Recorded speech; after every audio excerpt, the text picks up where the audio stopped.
I've been over this for a long time now, and I finally know where my heart is. This is our last kiss, and I hope you know that I thank you for making me see it. No,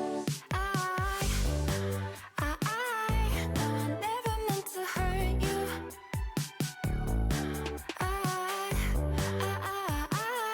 No, I never meant to hurt you. But I'm in love with myself. I'm in love with myself. I'm in love with myself. I'm in love with myself. I'm in love with myself. I'm in love with myself. I want you to know I won't let go, even if I couldn't love you back the same way you've been loved. Let me always. Please understand and take my hand. Say you won't hold this against me, 'cause I can't help that I'm feeling this way. I've been over this for a long time now, and I finally know where my heart is. This is our last kiss, and I hope you know that I thank you for making me see it.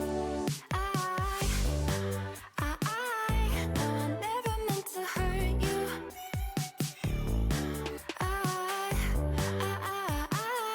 No, I never meant to hurt you.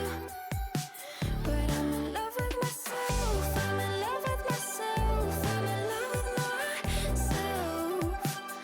I'm in love with myself. I'm in love with myself. I'm in love with myself.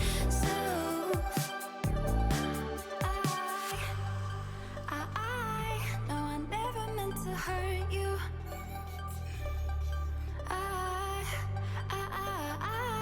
No, I never meant to hurt you.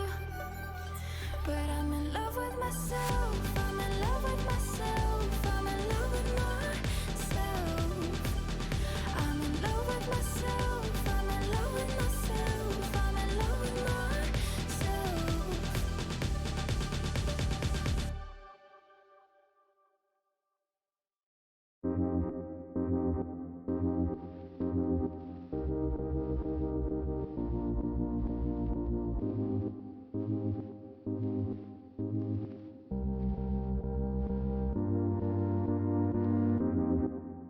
I'ma make you mine tonight, pulling your hair, baby. I'ma make you mine tonight. I feel you breathing on you. You know that I'm a selfish lover. When it's mine, I want it. One track mind for you, for you.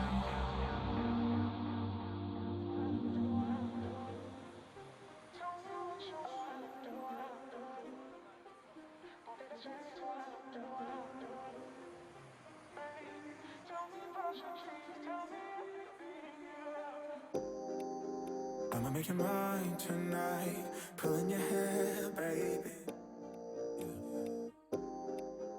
I'ma make you mine tonight.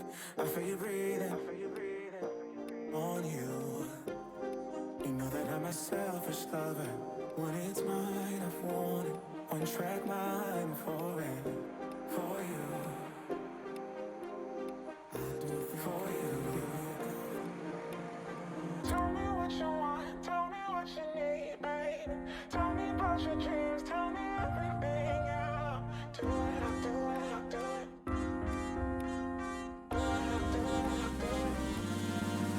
It's never over for me. I think I told me sorry. I think it's changed soon. Oh yeah.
My favorite toy story, both of his face and me.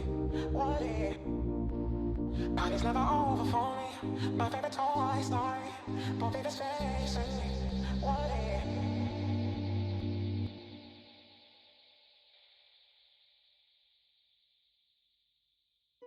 I think about you when I should be sleeping, but you didn't know I wanna feel you closer to my skin. I think about you when my heart is beating. Hello, everybody. Welcome to the WVAC Summit playoffs. We're here in the semifinals to watch UW-Stout Blue versus Concordia University of Wisconsin Esports face it out in the semifinals. I'm Kaiser. I'm here with Ancient Angel. How are you today? I'm doing great. It's a good day to be back here on the Stout Esports channel, but we're not talking about just any match. It's Wisconsin Valorant Academic Circuit Summit. This Basically is the same thing as the playoffs. This is the top of the top for Wisconsin Collegiate Valorant, all gathered here in a little bit of a friendly local competition. It's UW-Stout Blue. I think you said it yourself. UW-Stout Blue versus Concordia University, Wisconsin. well, more than just a friendly matchup. Remember, in this bracket, the top 4 teams will be moving on to land. Now, UW-Stout Blue was undefeated in that group stage earlier. Of course, we didn't see the same thing with CUW, but they did just beat UW-Madison to earn their spot in these semifinals. So definitely not a team that's looking to go home early. And so while it is a friendly Wisconsin match, this might determine who is the better Wisconsin team here, Angel. Who's the better Wisconsin team? I think that makes sense. That's typically how matches work. The better team should prevail. So if it's Concordia and we see, a really hard fought out match, congrats to them. Either way, I'm expecting to see, good levels of Valorant. We are in the playoffs here, so we're looking at teams making it out. Concordia were able to actually take out Madison's JV team in the kind of play-ins to this playoff bracket. So, already starting off strong after getting that, I think it was 3rd place in their group.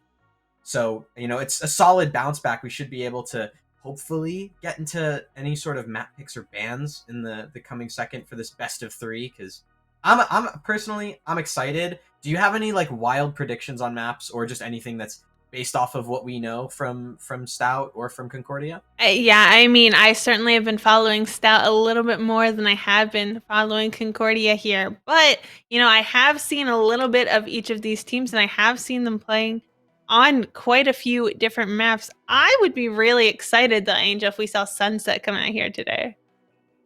I think that this is just an insider bit among every caster. That's if we get to see Sunset, if we are blessed with a map pick of Sunset, it's gonna be a good best of 3. Sunset is just, in my opinion, one of the most fun maps to watch right now, especially in pro play. In ranked, not so fun because people don't really know how to play it. But with these pro teams or these collegiate teams that have really figured it out and they have that communication down and they have this really interesting layering of how they want to plan out their attack halves, it looks so beautiful, right?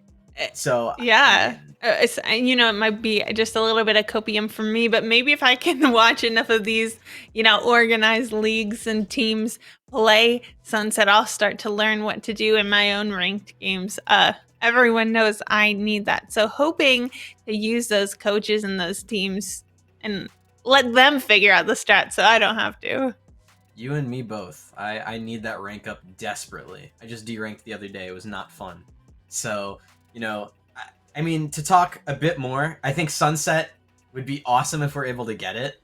But for sure pick, I'm definitely thinking Bind's going to be on the table here. Either it's just going to be a ban outright from Concordia, or maybe we're going to see Stout actually pick into it here. We know that it's in probably their home map or the map that they're best on at this point. They've taken some pretty heavy names out on Bind, right? I think they've even, I think you could even make the argument that they're probably within all of CVAL in North America, they're probably a top 20 Bind team. I think that's well within, you can make that argument. So for Concordia, either you have a permaban that isn't bind and you're playing into that for Stout, or you're just gonna ban it outright and force Stout to go to some other maps. So Yeah, I mean, it's definitely hard, especially knowing that Stout has been so strong throughout these group stages. There's a lot mentality that goes into that. Do we ban maybe Stout's best maps if you're Concordia? Do we ban the maps that we're not as strong on? And, you only have so many bans before those picks start to come through. And what do you do? And really, only the team knows that. And it'll be interesting to see how they start to play on these maps that do come up, because that'll kind of give us an idea of what's going on there. yeah, it's as you said, when you have such a strong map in the pool like that, it gives you such an advantage throughout that map pick and that map ban. I suppose you have to have both, right? It can't just be like a map pick without a ban, because that doesn't particularly make sense within the context of a series, does it? Sitting there, you're like, I pick this map, and then the other team's like, but we banned it. No, I picked that map. I picked Ascent. It doesn't matter that you banned it. It doesn't matter. I picked it. Yeah. Yeah, I mean, but definitely as you start to go through, that's right. It's not just bans that are coming through. And at some point you have to have an idea of what maps can you play and what maps are you strong on, and how does that fit into the overall scheme? What are the other team? What are your opponents just really good on? And it's hard being that, kind of that underdog team, because there's a lot of factors that go into it. But if you are that dominant team there, you kind of have your pick of what goes on. Well, enough yapping, enough waffling about these maps. Here they are. It should be coming up on your screen as we speak. We see Ascent and Breeze are actually the first round bans, and Stout actually opts to take it to Lotus instead of Bind. Kai, how do we feel about this? I love that Lotus pick. I think Stout's pretty strong. I think they're pretty well-rounded overall, and so maybe hoping that, a map like Lotus that's a little bit unconventional, and it looks like, first they're going to Haven, that is the other 3-site map, hoping that they can kind of just finish it out in 2, I'm sure. But I really like that pick coming out from Stout. Yeah, the Lotus pick, I personally, Lotus is my favorite map in the pool right now. It looks so beautiful. But before we talk about Lotus, we gotta talk about map 1 of Haven. I mean, this is Concordia's own map pick. Or no, actually, unless I'm going a little crazy, I actually think, no, it is Concordia's map pick. It should be. That is Concordia's map pick. I'm losing it. There's some voices in my head. They're telling me things, but I've gotten the confirmations officially. Concordia's map pick is Haven, so that's really important to get across here. I mean, how do we feel about Haven versus Lotus? I know they're both 3-site maps, but do we think that, like, if a team wins on Haven, they have a good shot of taking it on Lotus? Or do we feel like they're just too different? So yes and no. Yes, they're both 3-site maps, but I think that's kind of where those similarities start to end.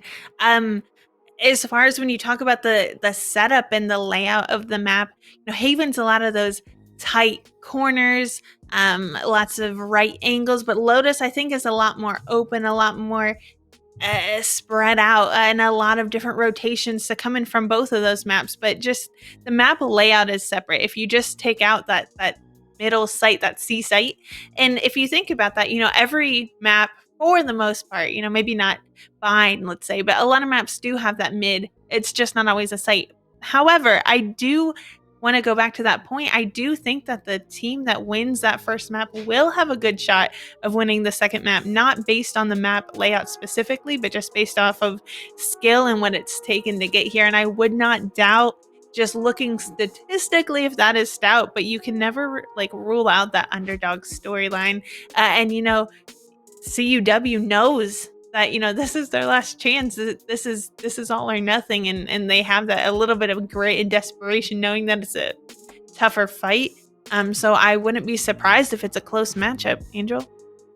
Yeah, and especially, I mean, when we talk about the context of this tournament as a whole, not just this series, but as of this tournament, this is the upper bracket match, right? Mm-hmm. So, the big thing for Concordia here is if they lose to Stout, which possible, they go into that loser's bracket. They do. So there's still a chance for them to get out, but you really do want to just take it across the line here in winners, because that means all the difference when we start talking about that lower bracket. You know, having to make a lower bracket run of three wins versus two kind of means a lot within just the context of everything and the pressure that you have on yourself as a team. Well, and especially if you look at that group stages that happened, you know, earlier before we got here, you know, if Stout maybe lets this map go here, I think they have a pretty good chance there in the lower brackets if they're relegated to that. But I think for a team like Concordia, it's a lot tougher of a fight. And remember, not only that, they just had to win against UW-Madison, historically a pretty good team, but I know they've been having their own issues recently. So I think it's just, it puts a lot of stress there on Concordia if they're put down to the lower brackets, and that makes it a lot harder. So definitely trying to keep it here. But Angel, it looks like we're having these agent selects start to come through. So this is a classic comp from Stout. We get to see peek on that Viper. I am a huge Viper fan. I love Viper, especially on Haven. I feel like this is one of her most underrated maps, because the way that she's able to just provide that value with those toxic screens in through that A short, A main angle on that attacking side, just to constantly provide that lurking pressure, can mean so much within the context of a broader attacking half. On the defense, the stall potential that you have with a Viper and a Killjoy combined together becomes super strong. The other thing that I actually am really liking from this specific Viper comp that we always see is Sky. I think that Sky is so powerful right now, especially when you have her as that solo initiator, because she can kind of do those jack of all trade things. Yeah. You get to see Toodles on the Sky. That's always a treat.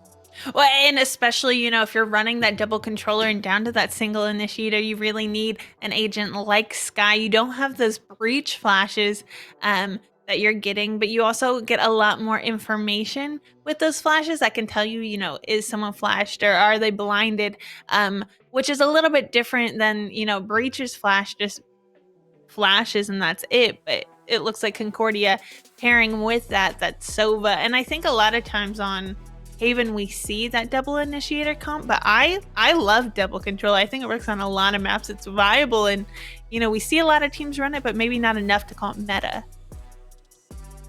Okay, I like that. So this is the battle of comps here. We're taking it as a battle of styles here in that first map of the upper quarterfinals, I believe. Upper quarterfinals of this bracket. It's WVAC Summit, aka the playoffs. UW-Stout Blue versus Concordia University, Wisconsin. Map 1. Of course, you always got to start with a pistol round. Kai, you wanna lead us in? I mean, yeah, just like you said, we start with the pistol round, and you know, these are typically fast DU taking a pretty aggressive, or D-Young taking pretty aggressive positioning here in sewers, but no moves have been met. It looks like this might be B push unless they attempt to go through garage here, Angel. Yeah, it seems like that B push starting to come forward. Luckily, you do have that toxic screen to start to delay. Look at D-Young's positioning so far. So much deep A main control allows for Toodles to try and run away. And look at that shot from D-Young. It's so perfect to get that first pick onto Sherrick. And now UFaze here in garage is going to be the sole defender of this B push that starts to come out onto the C site. You want to make sure that Breezy doesn't have to try and take that 3v1. The shots come through for UFaze. She's able to find one before getting taken down. Bart and Ghoul each able to find one on their own to make it a 3v3. It's even numbers on this retake, but both flashers are still alive. And with the lights down and time ticking, going to have to start making moves. No guns to save here. Toodles, though, like you said, that initiation with the sky flashes means you can get 1, get 2, get 3, and that's going to put a round there on the board for Stout. Toodles just going absolutely insane there. Absolutely insane indeed. I did say seeing Toodles on the scout was a treat. We got to see it straight off the rip here. Something that's important just within the, you know, talking about Haven in general is, you know, when we look at this map, it tends to be a bit more attacker-sided. And another thing on top of that, it becomes really hard, just in general across the board in the game Valorant, to build economic momentum in the defensive half, whenever you're on that defense. So, you know, talking about UW-Stout being able to win that pistol round gets you so much economic advantage, and now, you know, Concordia has to try and take an eco here.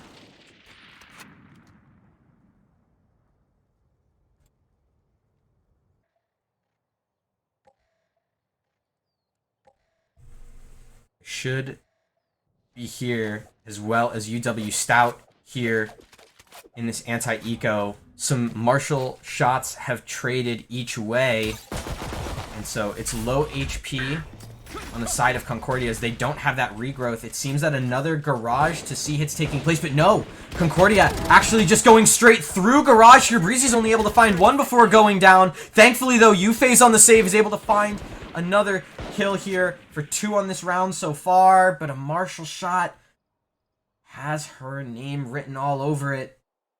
Art, nothing found just yet.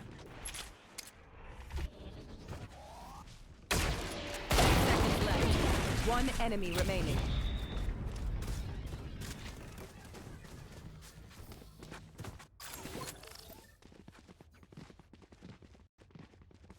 Only one gun lost for the side of Stout on that anti-eco. Breezy probably not going to try and buy up here. Going to try and keep it as a more reasonable bonus.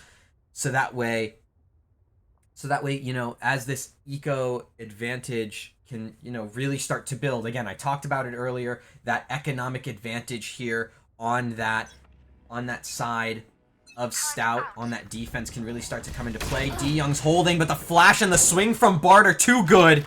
They're too solid, and they're holding amazingly. And now U-Phase sitting here has to try and recover any sort of advantage that UW-Stout could try and have in this round. It's going to have to be all off the backs of the positioning here. Toodles getting so much info, hearing so much noise that's coming through from Concordia on this A hit. There's the dash in. Toodles, how much can you do here with nothing but a Spectre? You've been able to find 2 through short. They didn't clear you out. Bart's been able to find U-Phase as a response. Let's see. As that re-clear in short starts to come to hold, Breezy's holding the cross alongside Toodles. Breezy goes down. Toodles on the swing. He's just not close enough. Bart, you're so low. But you might be safe for now. It's Pika and Toodles, the 2 newcomers on the side of Stout. The 2 new faces. They've had such a good season so far. But there's nothing coming through just yet. And now Bart just trying to hold on, and there it is. It's a 4K on the side for Bart to bring Concordia their bonus round. And things have been looking green from there. And it was a bonus round out on the side of Stout. They were able to secure that in.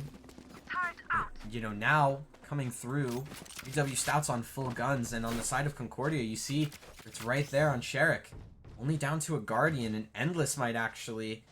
Okay, Endless is going to take a Guardian. I thought for a second Endless was going to take a Sheriff, and then things were going to get real dicey for this 4th round. But nope, Concordia able to piece together 5 rifles across the board.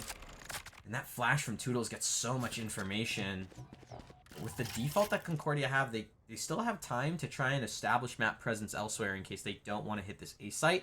Or they can just hold noise for long enough that, you know, that information becomes defunct in about the next 15 to 20 seconds.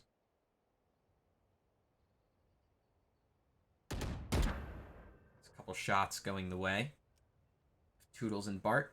Nothing found just yet. It does seem like Concordia want to group up for this A site hit. A couple shots go their way. Off your feet! Bart. Oh, that's the Rolling Thunder. There it is. Bart's going into the site. Nailed them. My Finds 1, 2. Nothing more. He can only count to 2 for now. Oh, never mind. He counted to 3. He figured out how to count to 3. He found 4 earlier, so you know he could tie his personal best within this map. You think he's got it in him? You think Fart's got that dog in him? I mean, Bart definitely had that dog in him earlier. I think Stout just trying to play for exits and save here. Yeah, and I don't think that's necessarily the wrong call. Only 2 guns left is our name, really, and I think it's kind of hard to do that 2v5 retake, especially with time working against you. Going to look for those exits, but not going to be able to find them. Concordia just leaving the other way. But that does mean Stout going to be able to bring 2 rifles there into round 5. Yeah, and the other thing as well, when we talk about saving and you know, building economic advantage, it's good on the defense when you're able to recognize, okay, you know what, maybe we don't have this retake. Maybe we just accept that we've lost too many bodies, and the only people that are alive are Breezy and Pika, people with not too much, you know, space-taking utility. And you say, you know what, we'll keep these rifles in, we'll have to save it out round 5, and then we'll be able to come back round 6 with a full buy.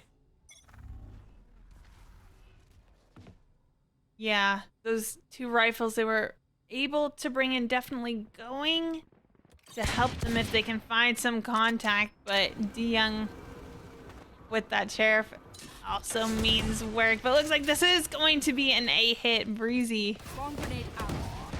in a great position here. Cleared. And Toodles and Breezy both find 1 apiece on the site. Yes, they both go down and leave it to a 3v3 retake. Pika, though, still full shields and a Vandal, potentially for this retake, considering the rest of Stout really don't want to try and save here. It might be DeYoung trying to play for any sort of picks on the site. That doesn't come through. Pika now trying to enter off the back of U-Phase's smokes. Potentially a Paranoia still in play as well. More utility out to just try and delay Pika from entering this site. There's that retake finally coming through. Oh, U-Phase does get traded out by Pika by good shots from Sherrick. Jawbreaker cleans up the round, and now Concordia have found themselves a lead. Yeah, and I mean, that's tough. Now, that being said, Stout did a good job. Didn't really invest that economy into that better weaponry here, and they are going to be able to do that here, so might be a little bit easier to defend site. But Concordia, once they got those rifles in the hand, doing a pretty good job at just executing on site and making it really difficult, having that good post plant, set up lots of utility that has been making it hard for Stout to retake. So I think Stout, they're able to just do a better job holding off on site. Might be able to put another one on the board here. 2 ults to work with on either side. Oh yeah, and it's from the shadows too, which, I mean, normally when we talk about it from the shadows, not too much impact, but can be used in very creative ways. Hold on, DeYoung. Don't lose your head there, son. As you walk right into A short there. It's Breezy to try and hold this potential garage push. If Bart gets caught off here, things might go a little crazy, and you see the damage doing exactly that. UW-Stout, they've decided to commit towards that C site. That's both Pika and Breezy, but look on this A site. This is kind of your stronger side here in terms of players, with DeYoung and Toodles both here. 2 hot players out for Stout here. They've been firing well. Let's see what they can do on this push from Concordia, which seems to be ending on this A site. Yeah, and I think it is going to have to end here on this A site with the bomb all the way on A, and just 30 seconds left in the round, and all that utility. Art, though, just going to go straight into Toodles' crosshair, as is Sherrick. Yeah, I mean, Toodles found 2 while stunned. Yes, Jawbreaker's able to find Pika on that kind of lurk, but at this point, 10 seconds left in the round. I mean, maybe Concordia's going to be able to get this plant off. If he runs in, yeah, okay. Shadow Ghoul, you're able to get it, but DeYoung on the swing is too clean, and now it's Shadow in a 1v3. It can't come through. Breezy cleans it up and makes it 3-all. Yeah, I mean, that's kind of the Stout that we're used to seeing, at least around here, but that did kind of put Concordia in a tough position, like we said, they had been doing a great job in that post plant. It's that executing on site that they've been doing pretty well when they have that weapons advantage. But Stout just knew how to hold site there, and now going to be coming out with a timeout to figure out how can we do that yet again. But that also gives Concordia time to answer to what just happened there. Yeah, it's kind of a weird timeout. I respect it, right, on the side of Stout saying, you know what? On the side of their coach, specifically saying, hey, listen, there were a lot of mistakes that we made in that round. That round maybe shouldn't have gone our way. We saw Toodles get stunned up there by that breach utility, and he's still magically able to find 2 kills in that round. It looks perfect. So maybe there's just a couple things that the coach for Stout wants to try and iron out. But as you said, Concordia, they get that response time. They get to say, okay, what didn't work for us there? How can we do what we just did better? And I mean, what I can say from Concordia is the times they've been able to execute on that site and get that bomb down, they have such a strong post plant. They really know how to use their utility. And so I think maybe just thinking through how can we make sure we even get on site. And you're right. Maybe that round did go to Stout, but it could have gone either way. I mean, it kind of was just a case of Bart just dashing straight into Toodles' crosshair, who was stunned. So definitely things to talk about, but like we said, I think this is a close game. It could go the distance. DeYoung, though, going to bring those knives out, and we all know what that means, Angel. We do know what that means. It means you could be hit it up here for DeYoung, Bladestorm in hand, just popping some heads. And there it is, the dash in while Endless was on the drone, but it doesn't come through. A couple crucial whiffs, and Endless has time to flick onto the head of DeYoung. It brings the numbers in favor of Stout, and now as Concordia look to hit Garage, UFaze has to try and give the space up. Yeah, and I think there's something to be said about waiting to rotate with your team instead of pushing that. Pika finds one and knows when to push off, but that does mean Concordia has sight and is getting that plant down. Well placed Seekers though. From Toodles going to find one with UFaze on his tail. Toodles and UFaze cleaning that round up and going to get that diffuse off, and that is exactly what Stout needed to start doing, and I'm sure that's what they talked about in that timeout. But how do we combat these post plants? And I think the answer right there, like we saw, was just not allowing them to get into their post plant position.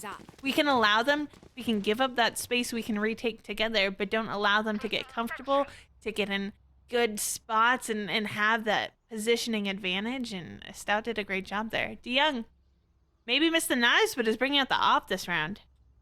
It's a DeYoung operator on the defense a DeYoung here operator. too, right? I mean, it's what we're expecting. The thing that I'm kind of concerned about is Concordia have been really solid with these swings out from window, but it doesn't seem like they're doing that this round. Instead, it's Bart popping the Bladestorm, some heavy A-main aggression. DeYoung gonna try and rotate over, swap positions with Breezy, mayhaps, to try and get into that site, that turret on the spot there. It's gonna grant so much information for the side of Stout. Concordia looking to try and come in off the back of this, but it's dueling lockdowns coming in, one in short, one in a link. It's gonna force these players away, but look at where Pika and Toodles are!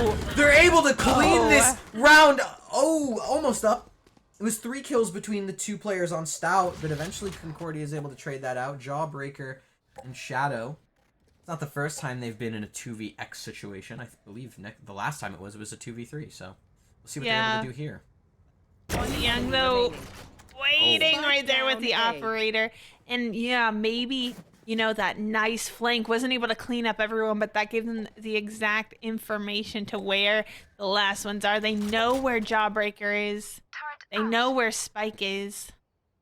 And that's hard to push. 30 seconds left. There's an operator there watching, just 30 seconds. And also gave ample time for Stout to rotate. They know where Jawbreaker is. Yeah, there's no gaps being left. They said, oh, well, Jawbreaker, he's definitely not, in our spawn, so we can just hold these 3 choke points. You see Breezy's on one, DeYoung on the other, UFaze all the way over by B just to prevent any sort of rewrap.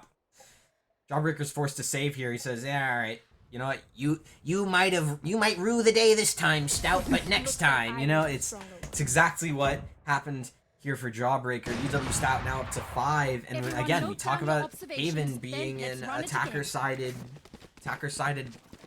map. Getting 5 rounds on the defense, that looks pretty good for you. I mean, I think that looks very good. I think, you know, there were some issues that they needed to iron out there in the beginning, and I don't think it was a case of, you know, oh, this one thing is going terribly wrong. I think it was just a lot of little tiny mistakes that allowed Concordia to capitalize off of that. But they took that time out and they used it. DeYoung not gonna get that first shot, but gets that information that there's at least some coming up long there. Just one for now. It was just Bart, and you see that owl drone up short to clear things out. But Jawbreaker able to catch off UFace on the backstab here with that lurk through B. Toodles now, you're gonna be that first person to defend the site, but look at Jawbreaker still in towards that mid grass area. Breezy goes down as well. That's that kind of supportive backline from Stout going down, and now in a 3v5 and an operator in the hands of DeYoung. I think Stout just have to kind of call their losses. I mean, maybe Toodles and Pika look for it, but yeah, I mean, it just, there are ultimates on either side. You know, they could talk about that Viper's Pit to maybe create space and get out, but again, what do you do? It's hard when you don't have those gun advantages, you don't have those numbers. And Stout has been historically, at least in this match, having a hard time dealing with this A site and just haven't really found their footing and retaking that. And that's a pretty clean execute there by Concordia. it was a really clean execute, and something that I really hope Stout can start incorporating into these last 3 rounds of the half here is maybe make DeYoung a bit more of like an involved operator. We saw DeYoung lose that initial shot in towards that A lobby area, and then just immediately backed up like almost to CT, like to that defender spawn area. Yeah. And Well, I would really... Oh, Yeah. no. I was just going to go off of that. You know, exactly what you said. Toodles was there on site and could have even flashed for maybe a re-peek there from DeYoung. Just using... Oh, he doesn't need it. He doesn't need the flash. No, he doesn't. He got the kill on the it. Sherrick, and that's huge because Concordia, you know, we talked about Stout with the double controller comp. Concordia only has 1 controller unless you want to try and use those cloud bursts from Bart to try and potentially smoke your way onto the site. I mean, this is I mean, kind of a disaster for Concordia. That's not the player you want to lose, especially not 10 seconds into the round off a random peek from DeYoung in towards sewer. Yeah, I mean, that makes it just infinitely harder for them to get onto site because they can't block off any sight lines unless, like you said, Bart's short cloud burst. There's the potential here, but as they push onto the C site, Pika's here to defend it. Breezy's able to find one before getting traded out, but Pika still being that rat in the site that we know he can be. But Shadow Ghoul's found 3 on the round. That's both smokes down now for Concordia. You see it. It's Jet on both sides and the flashing initiator on both sides. And so now Bart tried to turn that guiding light, but it doesn't come through. It's a reblind out from Shadow Ghoul just to try and buy a bit more time, but DeYoung's holding with that off. The Trailblazer out to bait, and DeYoung gets that kill and cleans it up, and it guarantees at the very least a 6-6 half for Stout.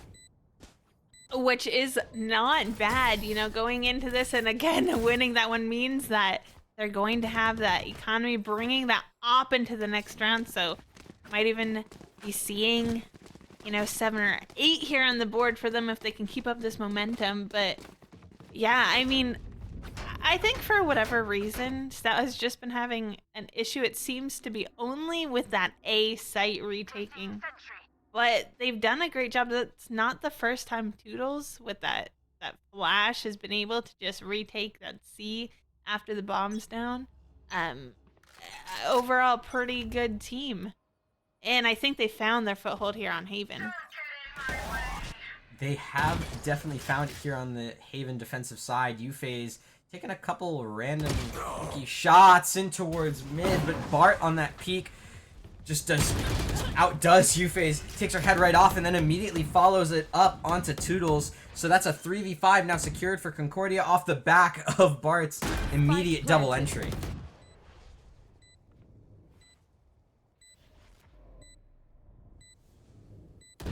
Like Here. trying to make their way up to site where this is planning, but it's hard when you're 2 members down. Lots of angles and spots to clear. But Breezy, oh, just doesn't finish it off there. And Bart and Shaggy just going to finish Last round in the their half. entire team off, and that is gonna go to Concordia. That, you know what, I think Breezy just turned a little bit too soon. I think Breezy thought they had that kill there. Maybe Breezy just felt like it was in his pocket. He had it on lock. Doesn't come through, and I mean, the story's kind of being told right now on the scoreboard as Toodles and friends on the side of Stout, and then, you know, Bart on the side of Concordia just doing as much as he can to pull this team across the line. So, you know, coming into this last round of the half, if Bart can, you know, possibly again have another huge round out towards C as Pika starts to jiggle, UW-Stout could be looking at a 6-6 half. This is an interesting wall that Pika places because it allows them to have so much of that C site to get up, but I think a lot of times Stout is there and able to work around them, but Concordia just does such a great job working with the utility they have that they can just push right through that with that cloudburst, with that Sova arrow, and with that flash from Breach DeYoung, with the operator CT looking to find one but got blinded. Yeah, now it's just DeYoung in a 1v3. His teammates have gone down. The Seekers have been used on the side of Stout. It's still a Hunter's Fury out on the side of Concordia in the hands of Endless. He tries to Cloudburst and smoke that spike off to defuse. It doesn't matter. Bart's able to get the kill, and it's an all-tied half for both teams as we swap sides. A 6-6 is not a bad half. I think, you know, no one may be in the lead here, but it is going to come down to these first couple crucial rounds as these teams kind of try to flop and figure out how they can get that momentum here as we go into this next half. I think winning this first pistol round is going to be major because it'll allow you to buy up next, and having those 2 rounds safely on the board definitely puts a lot of pressure on your opponents there, Angel. It definitely does, and I mean, something that you have to mention as well, right, is just the kind of pace that UW-Stout can bring to this attacking half. Because of that Viper, but Bart and Sherrick immediately just take out DeYoung and Yuffie's on that double swing out towards window. It leaves Toodles here to try and pick up any pieces alongside Pika. Breezy is tucked into this little tiny corner of garage to try and, you know, get something working here for the side of Stout. Numbers not in their favor at all right now, and it seems like Stout are looking towards this B site yet again. It is, but looks like Stout attempting to play a little bit slower, but Breezy going to see. Oh my Pop out, goodness, knows one Breezy. more is there, finds another head. Spike down. But now all down to Pika, going to have to get spiked, but knows 2 members of Concordia are so incredibly low. But not low enough. Just barely not low enough. I think at this point Pika's just trying to play around, try and see if he can sneak out a kill here and there. Able to grab that spike, so, you know, that's good news. But if he's able to find that pick on a Bart, no, the flick clear to Cubby means that Bart can secure that headshot. It's 19 kills out for Concordia's Jet.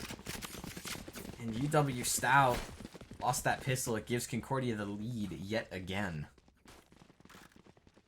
I mean, I think that's a pretty tough round to lose there if you're Stout, because now you're pushing onto a site with nothing but classics and sheriffs. But you know, I don't think it's impossible. I've seen some nice shots come out from the sheriff. What you see in DeYoung's hands, you know, that's still a scary thought. Looking for one there, but not going to quite find it. It's like just electing to play this a little bit slow when you know you don't have those weapons to work with. You don't have those weapons. I mean, you talk about a sheriff. I'm kind of scared of this classic right click, man. The classic right click goes hard. It really does, and I've hit some nutty Not shots for with me. it. Not for me. But For me, it's 50-50, you know? Every once in a while, it'll give me some magic, but Shadowghoul isn't trying to use any magic here. It's just a straight-up bulldog trying to gun diff anyone that peeks him on that B site. Look at this good, like, really good lurk out from Stout here. That A site is completely clear as these smokes start to come in towards the site.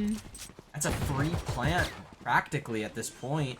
And that's going to be huge when we talk about economics, you know, 300 credits a player coming into this next round? yeah, I mean, that is massive, especially if you're able to get that plant down on your pistol round. And yeah, right clicks are great, but you have to be close enough to use them.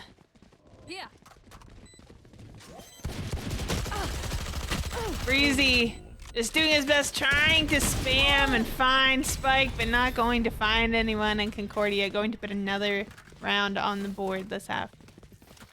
Yeah, it's a nice 8-6 lead. I mean, UW-Stout, I think a plant there and a kill. A plant is the best case scenario, and the fact that you're able to pick up a kill, force Concordia to possibly reinvest into this round, you can see it endless down to but a wee sheriff.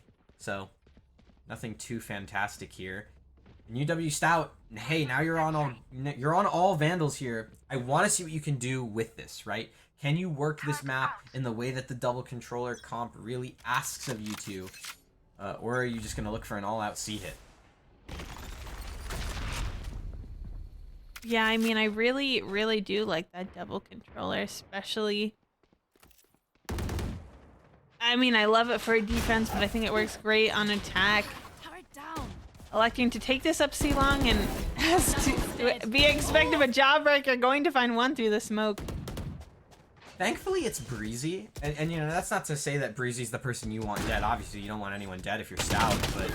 Oh, Pika getting killed by Sherrick in towards that, you know, grass area. That does kind of mean a lot more. DeYoung could get pinched on the site here, but he's still able to find one before eventually falling, and now UFaze and Toodles, you're gonna have to be here to stop this diffuse from coming through. A paranoia is out in the first place to start blinding up these players. That Spike...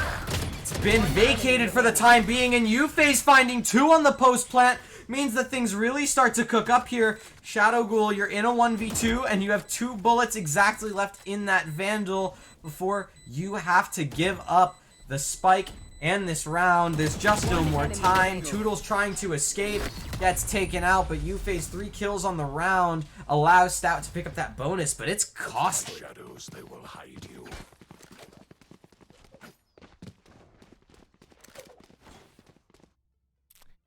That is costly, but UFaze definitely put in the work there. UW-Stout still in this game. Only 1 round separates the two, but that does mean Concordia has those rifles in their possession now. They do. Concordia is able to buy up those rifles, could potentially swing back here. You know, extend that lead back up to a 2-round lead. DeYoung in mid. It's a high-low setup. That's a crazy high-low setup. Bart, look at him. All the way on top of Gong here. DeYoung swings this.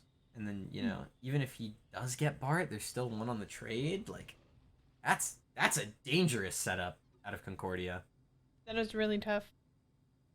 It'd be like that sometimes. But DeYoung still finds the first kill, but that's what I was talking about. Shadowghoul immediately able to trade. Brings it to a 4v4.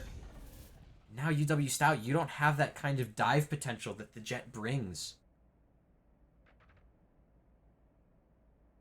Which is tough because that is something that I think they rely on and utilize a lot, is DeYoung as that dive agent. But if they're able to get that plant down, they still do have Breezy, they still do have Pika, so a lot of post-plant potential to work with. Alright, so as long as Stout can get the plant down, then their shots in this round are still looking good. They're gonna have to try and maybe rely off the back 30 seconds of a left. guiding light, quick pop flash out. Toodles. It doesn't actually matter though, because look at the space that Pika's been able to take on this lurk. Endless goes down. It's a free A site for the plant. There's nothing really gonna be there to deny them from Concordia. So Stout, you talked about that post plant. We're gonna have to get ready to see 10 it. seconds left. Spike planted. My ultimate is ready. That was a huge lurk and a huge pick there from Pika, although down to 5 HP, was able to clear sight for their team and get that plant down. And now that's another huge thing that, you know, Sky's able to do is heal you up. So now not only do you have Viper for post plant, you have KJ for post plant. And now Shadow Ghoul and Omen, the only two. Time's ticking. Shadow Ghoul and Omen. I'm gonna need that. I'm gonna need someone to write me a children's story. You know, Omen is the Shadow Ghoul, no? Ah, But here yeah, no, he's you're Shaggy, not wrong. shirtless. But if anyone was going to be the Shadow Ghoul, should it not be Omen? I think that makes sense. I think you're onto something there. I'm gonna put you in touch with Jonathan S. Riot. We'll see. Or maybe put me in touch with Concordia. I think they need to change their names a little bit. Maybe. But it's 8-8 all. Speaking of Concordia, they just lost to that past round to give Stout an 8th. It means it is all tied up here. And I actually think the buys look a bit similar here. It's kind of not full rifles, but not a full save either from both teams. So It is, but Bart going to elect to bring out those knives, and as is DeYoung, gonna answer right to that.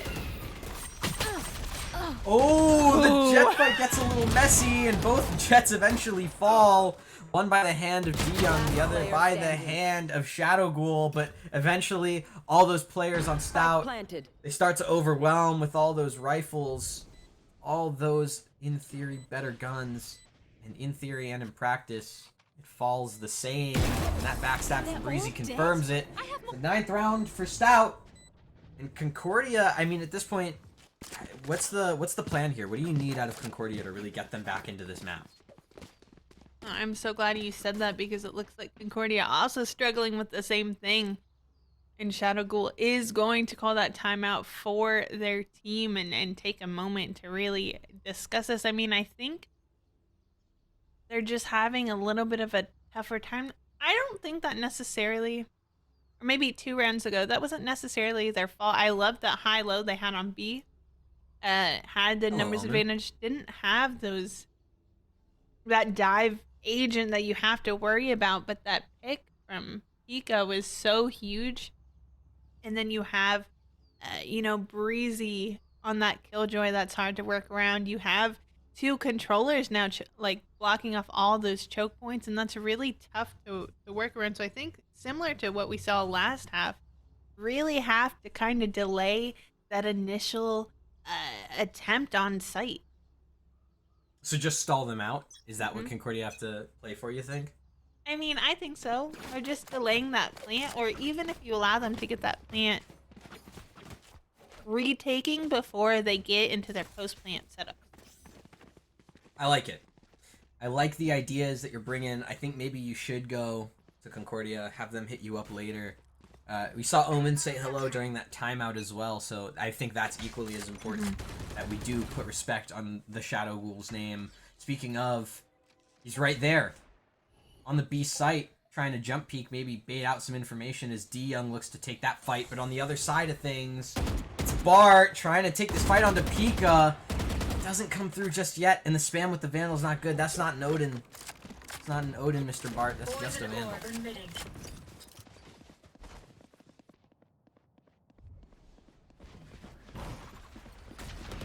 It's like a lot of noise here on C site, and lots of shots coming through. Jawbreaker with that spray before you phase there to trade him out, but now the plant's going down. But Concordia does have that numbers advantage.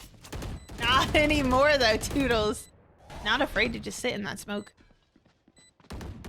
And now Shadow Ghoul being the only lone breacher out from the defender spawn. Shaggy Sherrick's able to find one, and Shadow Ghoul with the second. It just leaves U-Phase here, the Omen, as Endless starts to defuse the spike on the fade of the dark cover, runs out of bullets. Shadow Ghoul able to pick up 2 in the round on that retake, and allows Concordia to tie it back up 9-9. I mean, that's exactly what we talked about, isn't it? Jawbreaker was there to delay that initial push. And then they allowed the plan to get down, but were able to retake with that numbers advantage before Stout was put in that position to really set it up in almost an unlosable position. Then all down to U-Phase, and wasn't able to just spray through. And yes, did get caught reloading, but that was still a tough 1v2 situation to be put in. And not to gas you up, but you literally called that in the timeout. I literally called that. They were listening. They were listening to our comms. For sure were. They're For screen sure. peeking. You know, when They- you like they played would- like split yeah. screen Yep. games back in the day, yeah, they were screen peeking for sure. They were. They were it's screen insane. peeking. They were stream sniping. Even though Yeah. we're on a delay, they were doing all of it. Yeah, I believe it. It's the crypto throwers, you know? They're It's- back. They're back. They're here. Speaking of being here, it seems like Stout is looking to be here on the A site as that's a segue, isn't it? And as this execute starts to come in, again, Concordia. Endless is all the way off site here, back in defender spawn. Maybe just the fear of getting your head torn off by D Young's Vandal is what prevents him from holding that site any more aggressively. But the rotations are going to be called over here as U-Phase gets that plant almost completely out in the open. And now that dreaded UW-Stout post plant that you talk about is going to start to come into play. I mean, that really is what it is because, you know, I think a huge factor, you're always working against this time, but one thing that helps you do that is when you have these ultimates, you're able to put on your end. Hawk out. Blinded. Hawk out. Blinded. Huge ultimates coming down, and now Concordia has sight. Last player standing. Dude, Pika, you're able to not find anything alongside Toodles, but the time just isn't there. Concordia, My ult is it's by, oh no! By 0.02 seconds, that's 200ths of a second. 1/50th of a second. Concordia, you're able to take it. Endless, I totally thought that you didn't have it. No, unless Hey. I believed in you. I believed in you. You know what? You had that, homie. You know something I don't. Well, You you had know that what? timing. That was very close, but because they had those numbers there and expended those ultimates, that was a little bit too close for comfort. I'm sure if you're a Concordia, but letting someone then tap spike while the other ones just push when you know where they are, I'm smart. But I think it was kind of a case of where everyone went to push and no one was on spike. And then of course Endless realized that, but that almost went the wrong way for them. Yeah, it was really close, wasn't it? That was literally, I don't think I've seen a closer defuse. At least nothing that I've casted. You know, No, I've I seen mean, I've that was- seen a couple clips back in the day, but But here we witnessed this in person, firsthand. Angel, we were there. yeah, our voices are there. It's gonna be in the VODs forever. Forever, can't get rid of us. Everyone type in Twitch chat right now, I was here. You're here for that sick defuse. You're also gonna be here for round 20 of this first map in our best of 3 series. I mean, Bart, you have to talk about him, right? 23 and 14, going absolutely massive for Concordia. Just, I mean, literally over 20 kills. And I mean, yeah, Toodles is going to be the top frag on Stout, but it doesn't have that same effect as that, like, actually insane KD. Yeah, and I think a lot of that is just also the teamwork, putting these players in positions where they can just frag out. It's been a back and forth from both teams. If you swing this a bit too wide, your head gets blown open by D-Young. And now that plant is going to be for sure almost free towards that B site. Endless gets taken out as well by D-Young. He said, why are we talking about this Bart guy? Why are we not talking about me, D-Young? You see that lone little seeker, he's trying to find his way around. As that retake towards the B site comes in, look at all the space that's been awarded D-Young! This is ridiculous. You're on for the ace? Is this how we're doing things now? I comment on Bart and how good Bart's doing, and then you look to drop an ace? Maybe everyone's listening to this. Maybe. Concordia listen to you and listen to your what talking about what Concordia needs to do on their defense. D-Young listened to me talk about how good Bart is, and then gets mad at me for not talking about how good D-Young is. Oh, the hunt is on. These Concordia players, they want to save, but Breezy and D-Young know better than that. D-Young on the swing, takes out 1 for 4. The dash through for Shadow Ghoul, but to the ace denied. It's 2 kills for Shadow Ghoul, but the round's still lost. Pika, I don't necessarily know if you get this kill in time due to the stun, due to that fault line. And the B-hop in, and the bullet connects. It's 10-all, and Concordia, you lost every single one of your guns in that round.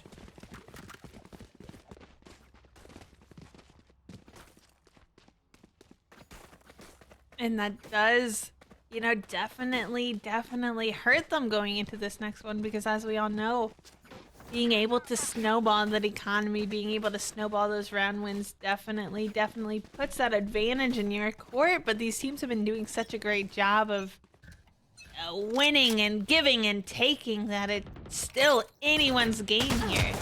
10-10 as we head into round 21. But Bart not able to find any sort of contact, and that frees up that C site for Stout. Frees up that C site completely, and Pika's still there towards that, mid-grass area to try and maybe catch out any sort of flank coming through. It's a Hunter's Fury out from Endless to just try and delay. I mean, the delay is awarded, right? Look at Pika. This post-plant position could get called out as D-Young, the sole on-site holder, is now Endless and Shadow Ghoul. The initiators are both trying to flash in. D-Young trying to play around and just keep avoiding. Eventually gets killed out by Sherrick. And now it's Pika not being able to find anything just yet. And now Sherlock just trying to stick it through the dark void. It's gonna come through. No, Toodles at the last second. At the very last second, it gets half the spam through, connects by Toodles, and UW-Stout finally take back the lead. Make sure to follow my pack in. Not gonna lie, that one made me nervous. I did not think those shots were going to connect. There were just so many bullets being spammed through smoke that just were not connecting. That was close. That was close. It was real close. It was like a clencher, like It was your whole body tenses up. And my like, body oh my was goodness. tense and clenched. Yeah, it's like when you like scare like a rabbit and they like just freeze.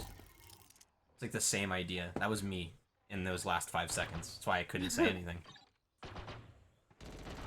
Coming into this round, the scary thing here for Concordia is it's kind of a save, right? Like it's Stingers, a couple Sheriffs across the board here.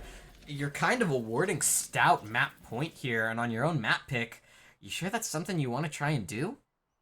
But it looks like at least that has been their mentality so far, and I love their use of util here, but just playing it a bit slow and baiting that rotation, but everyone kind of grouped up there towards his garage is going to mean that site is going to be free for that plant to go down.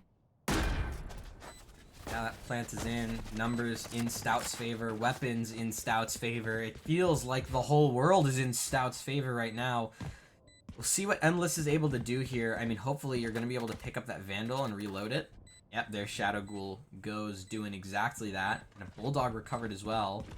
Bart on this classic, make that a judge. Starts to come in. He's going to want to try and close that distance. Judge in hand. That shotgun coming through, but Pika and D-Young just clean it all up. It's map point out for Stout. And now Concordia, I mean, 2 in a row to take it to OT, and then even from there, it still looks scary. Yeah, I mean, I definitely think Concordia has been putting up such a tough fight here for Stout, but Stout, just kind of has been able to time and time again find that footing, and if Stout is able to take it here, I think it is going to put a lot of pressure on Concordia because Lotus isn't their map pick. This is the map that they said, hey, we are the most comfortable on this one. We think we have it, and definitely are playing like they do, but going to have to put in a little bit more effort. It's just a little bit more effort. Hopefully things could change. Starting in this round, actually, as Jawbreaker is able to get that kill onto UFace, and UFace had the spike. This is such a tragic round for Stout. It felt like they had a chance of taking it away here, and now with that spike down, and that push that Concordia is able to have towards C, the amount of control they have over this map, Concordia might be looking to get 11 here. Out of my way. Definitely looking to get 11. Dion going to miss those knives, and now Stout. 2 members down and kind of in a rough spot. Going to get pinched. Toodles, what can you do with this guiding light? You're gonna have to pop flash out of the dark cover. There it is. People running away every which way, but Endless finally able to get that kill. And Sherlock eventually gets a kill onto Pika. I think we've been calling him Sherrick the whole time, but I'm pretty sure it's Sherlock because it's an L, not an I. I think it's Sherlock. We've been goofed the whole time. We're just gonna pretend that we're like from the UK, and we say Sherlock like Sherlock. Sherlock. That's like Sherlock. That's like Ireland, no? I mean, I guess we could do Ireland too. Like, I could just talk like this for the next round and see what happens. Shall we try it? Unfortunately, I cannot do that, but you're really good at it. Oh, thanks. I try my best, but so is D-Young. And I mean, look at this. Again, it's this dreaded A push coming out. Endless has to give up the site. Try and play for the retake, but now this Viper's Pit is out from Pika. And Breezy's here as well on this backstab to try and catch out any sort of rotation. UFace with that spike plant out in the middle of the site. D-Young's still on the site, being that post-plant warrior we know him to be. Just a couple tippy taps towards this Viper's Pit here. Has to eventually back up as the Owl Drone starts to spam through. It's that Aftershock. Detains D-Young, gets a kill onto UFace. Bart starts the defuse, but you have to get off of it. You have to respect that snake bite. And now Breezy on this backstab is gonna try and secure it, but it's Toodles and Pika on the site instead to secure this map. It took all 24 rounds, but Stout was able to close it out 13-11. I mean, that was a tough match. Almost went into overtime there at the end, but Stout just able to take that map home in the very end. And that puts a lot of pressure there on Concordia because now, as we all know, we're moving on to Lotus. That is Stout's map pick. And that's tough. I mean, mentally, Angel, what do you think they have to do to kind of keep really a foot in this race? I think they're gonna have to accept the fact that it was really close, right? Like, and it was just a couple minor things that cost them that map in the end. And so if they're able to kind of fundamentally reset from that point, say, you know what? We didn't deserve it. We played a little bit sloppy, a little bit uncoordinated, especially on those attacking rounds at the very start of the game. You know, maybe that's all the difference it would have took. A 7-5 half would have secured Concordia potentially that game. Yeah. So I think it just has to be that mental reset. It has to be, you know what? We just, minor things is what cost us that map. That's what we have to pay attention to. Going into Lotus, we have to stick to our guns. It was still really close, right? So it's still anyone's game. Before we get into Lotus, we have to get into the quick little 3-minute break. We will see you right back after that with map 2 of the series.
Welcome back to WVAC Summit.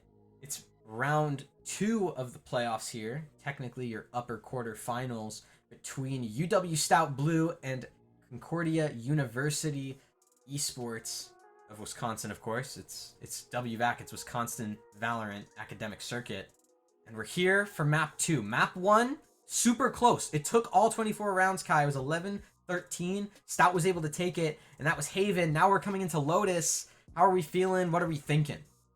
Yeah, I mean, I don't think you could have asked for a closer map, maybe, if it went into overtime, but both teams did a great job of creating space, and I think what that really came down to is which team was able to capitalize off of their opponents' just little tiny mistakes and slip-ups, and in the end, you know, that did go to Stout, but you know what? This is a new map. It's still anyone's game, and I think if they played like we just saw, either team could really take this home, but I think it is going to come down to, is Concordia able to fight that mental battle knowing this is 1, Stout's map pick, 2, Stout undefeated in that group stage, and as we know, Concordia already had to play a match in this Summit tournament. They did beat UW-Madison, but again, that's just one more ring they had to go through, and if they're able to put that last map behind them and just treat this like a new match, I think they have it. But when it starts to get down to the wire there at the end, let's say this is another 10-10 game, that mental, just all that heaviness on your shoulders, knowing that, hey, you know, if we lose here, we're down to the lower bracket, you know, and Stout knows, you know, they can let Lotus go and bring it to split. And I don't think that's something that can be ignored here. It definitely can't be, right? Like, you have to, it's going to be a real trouble to like mentally reset. But as we come into agent select here, Bard hovered Reyna for a very split second, and I kind of got scared. I'm not gonna lie to you. That was real concerning, but instead, it seems that Stout going for a semi-meta pick. The only real change from the meta is Yuffie's on that Astra, but I mean, Yuffie's is so comfortable on these like lurky style controllers that I don't mind this at all. And then on Concordia, instead of running that double controller that we love to see, that Viper Omen, they're actually running Sherlock alone on the Omen and doing a double initiator again. Yeah, and I mean, again, this comes down to double controller versus double initiator. I like the Astra pick. One, I think Yuffie's is such a good Astra player, and she just knows exactly what she's doing. And so I love that pick for her on Astra, especially on a map like Lotus. And I think that ultimate, that wall, has a lot of value in being able to place your stars around. I do especially like that pick here, but I like the double initiator. I love that from Concordia. I really like that phase raid fade raise fade raise, I can't talk.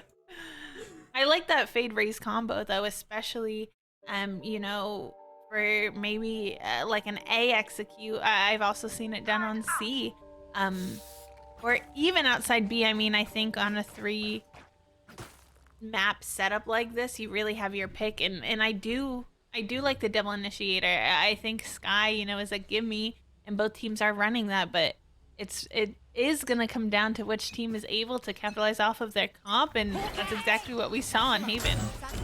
And you see immediately out of Stout this defensive aggression towards that A main area, towards that rubble area. It establishes rubble control for DeYoung, whereas, you know, when we go to the C side of the map, you see Pika here alone, having to try and anchor, but does have that kind of microwave setup from Breezy to help. That alarm bot and a star alone being the sole controllers of this B site. Is now Bart trying to peek in, trying to see what he can do. It's actually nothing so far. You heard that little inspect arcade noise from the gun, from that ghost, I believe.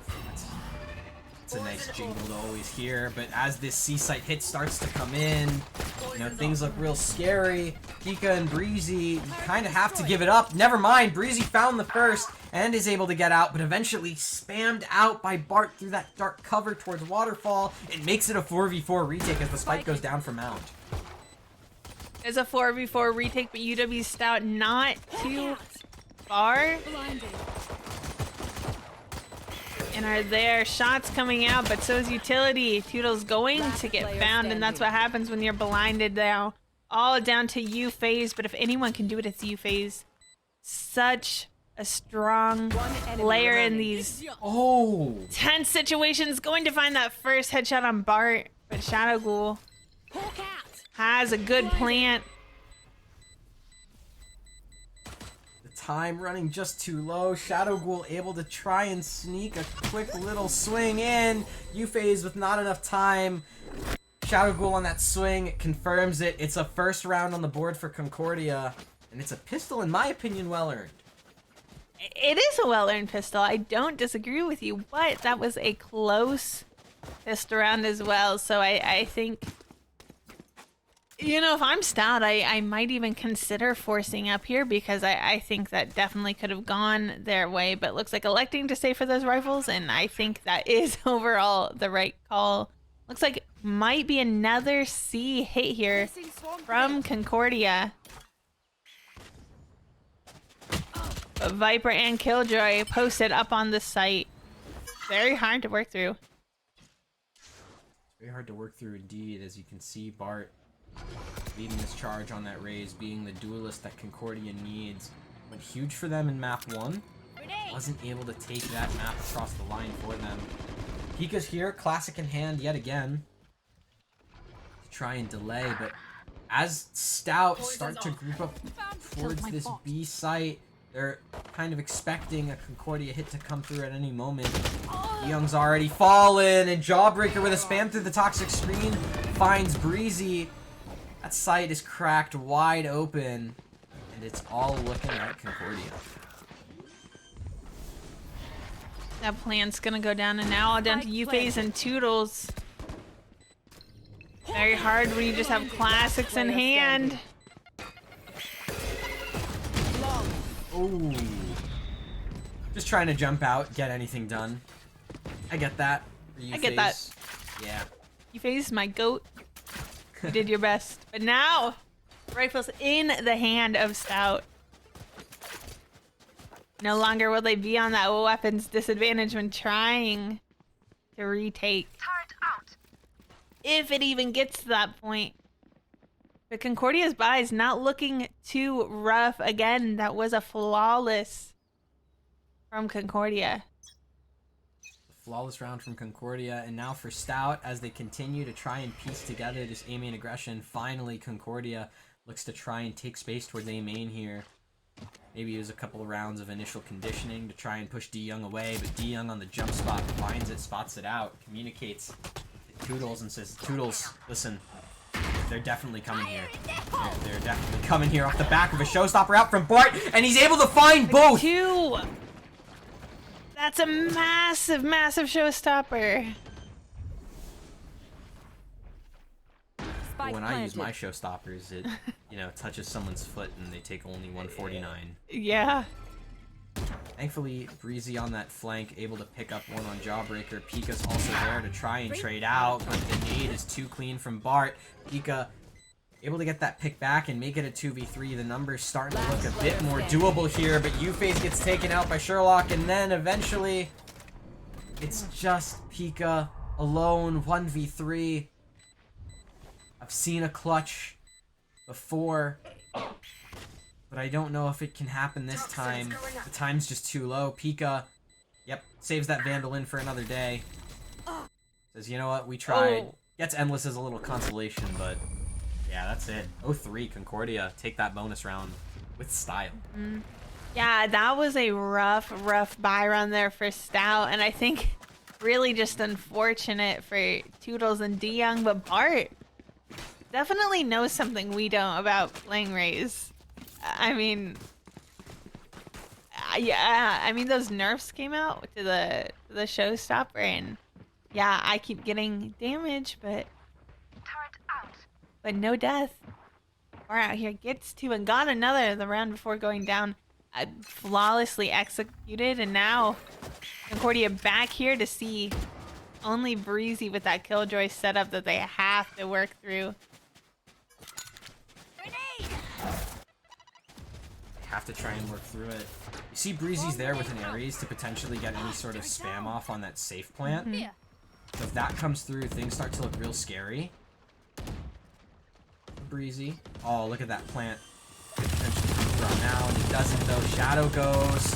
Ooh, and Bart exchanging bullets for Breezy as he goes down to 45 health.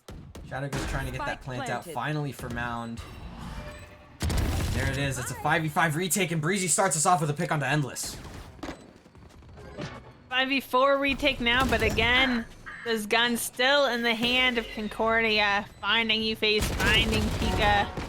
One enemy remaining. Whoa. One enemy remaining. A B-hop, a jump out through the smoke, Breezy. That's how you get that kill onto Bart. You're able to take down the swarm grenade, so you're able to start sticking it. Jawbreaker has to swing, a tap for half. The spam goes through, but Jawbreaker just doesn't peek in time. The jiggle's too good, too clean. Concordia, keep it calm. It's a clutch to make it 4-0. Man, Breezy just put in so much work there. And just a little bit unfortunate, but Jawbreaker playing that as it needed to be played. And Breezy with only the Ares in hand and like 8 HP. Couldn't really do anything about that, but tried his best. In the end, another round on the board for Concordia, Angel. Another round indeed, and I mean at this point, it's just this attack half looking so good, and it has to be off the back of Bart's Raze. Pika now trying to be the one to start clearing out this C mound area. Trying to buy a little bit of space here, as you can see DeYoung and Toodles both pushing out, aggressive, wanted to try and capitalize off that space so they can try and force Concordia in towards this A site, in towards that Killjoy utility. It's a Pink Shells and a Trailblazer to start things off. DeYoung finds that opener onto Bart, and finally it's the heavy hitter taken out of round number 5. I loved the plays and the coordination there, and I think that's kind of what Stout needs to start doing as they keep getting caught in these 1vx all down to gunplay positions. But the call to rotate over towards A, and again, just Breezy on site, but if Breezy is able to put in the work that he did last time, not going to be a problem. Ooh. Finds a 1 before getting traded out by Jawbreaker, but Plant still not down. Get him. Spike planted. Well, that plant finally does come down, and it's a 3v3 showstopper available for DeYoung. There it is, popped. He kills himself, but is able to take down Sherlock in the meantime. And now UFace and Toodles have to try and clear out this site together. It's both players holding off the site. UFace found the first on Jawbreaker, and now Endless gets spammed out through the smoke. Toodles just too clean with it. Stout finally pick up their first round. And that's a round they desperately needed on the board before they allowed those rounds to just kind of snowball out of control. But already having 4 rounds in a row on the board, that is going to mean it's going to be pretty easy for Concordia to buy up rifles again. Stout going to have to do the same thing. And still on a lighter buy. Look at that. Half shield, not able to invest in that full shield. And that's what happens when you lose 4 rounds in a row, but looking to make a comeback. Doodles with that flash, going to have that info that some are there. I've got your trail. And as this site hit, it's this kind of default out.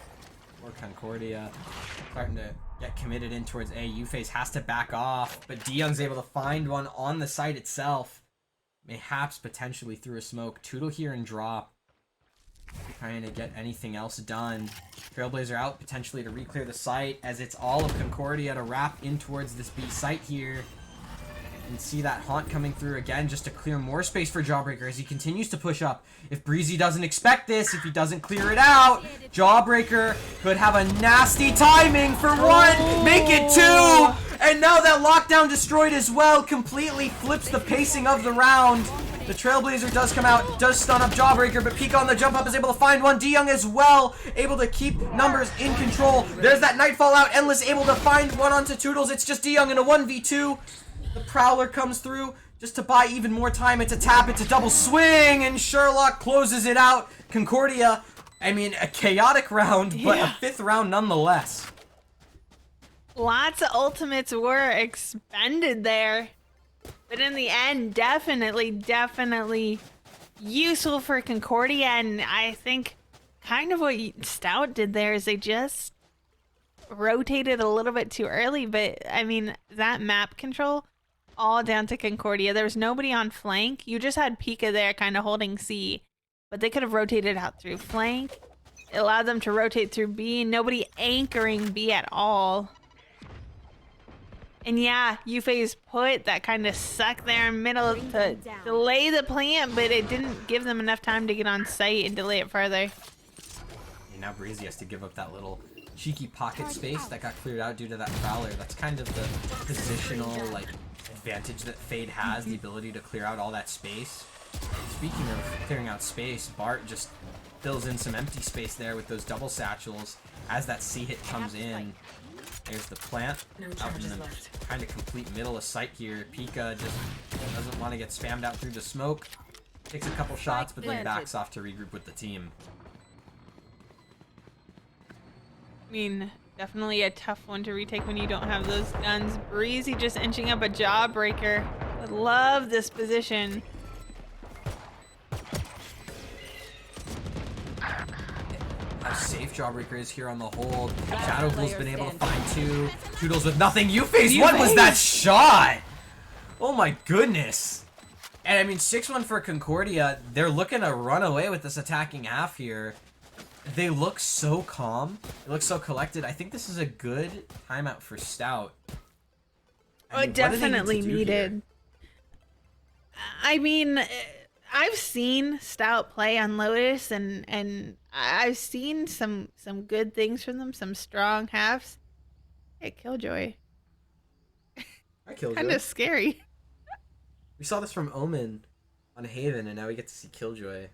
Omen, maybe it's because he doesn't have a face, but I don't know why this. Does Killjoy use lip filler? I was just looking at that. That's a really big top lip. It almost looks like she needs to get that looked at. Maybe. Definitely look at that shape. She got like a bee sting, maybe? Yeah, maybe. It's possible. Yeah, that's crazy. I want to quickly, talk about a little story with U-Phase because I feel like she's been a player that we kind of kept talking about intermittently here. Mm-hmm. So the first time I ever casted a game for Stout, U-Phase was playing in it.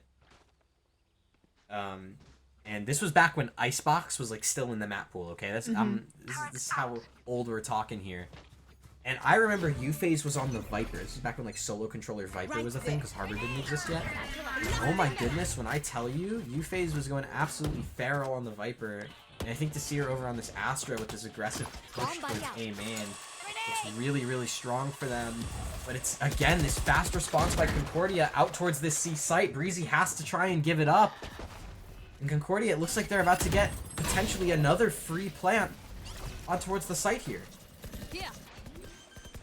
But Breezy brought that Odin out. It is going to spam the plant.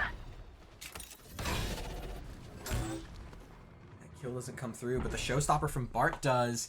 Able to equalize things to a 4v4, and combined with that health on Breezy being so low, he's only able to find one more before eventually getting taken out by Sherlock.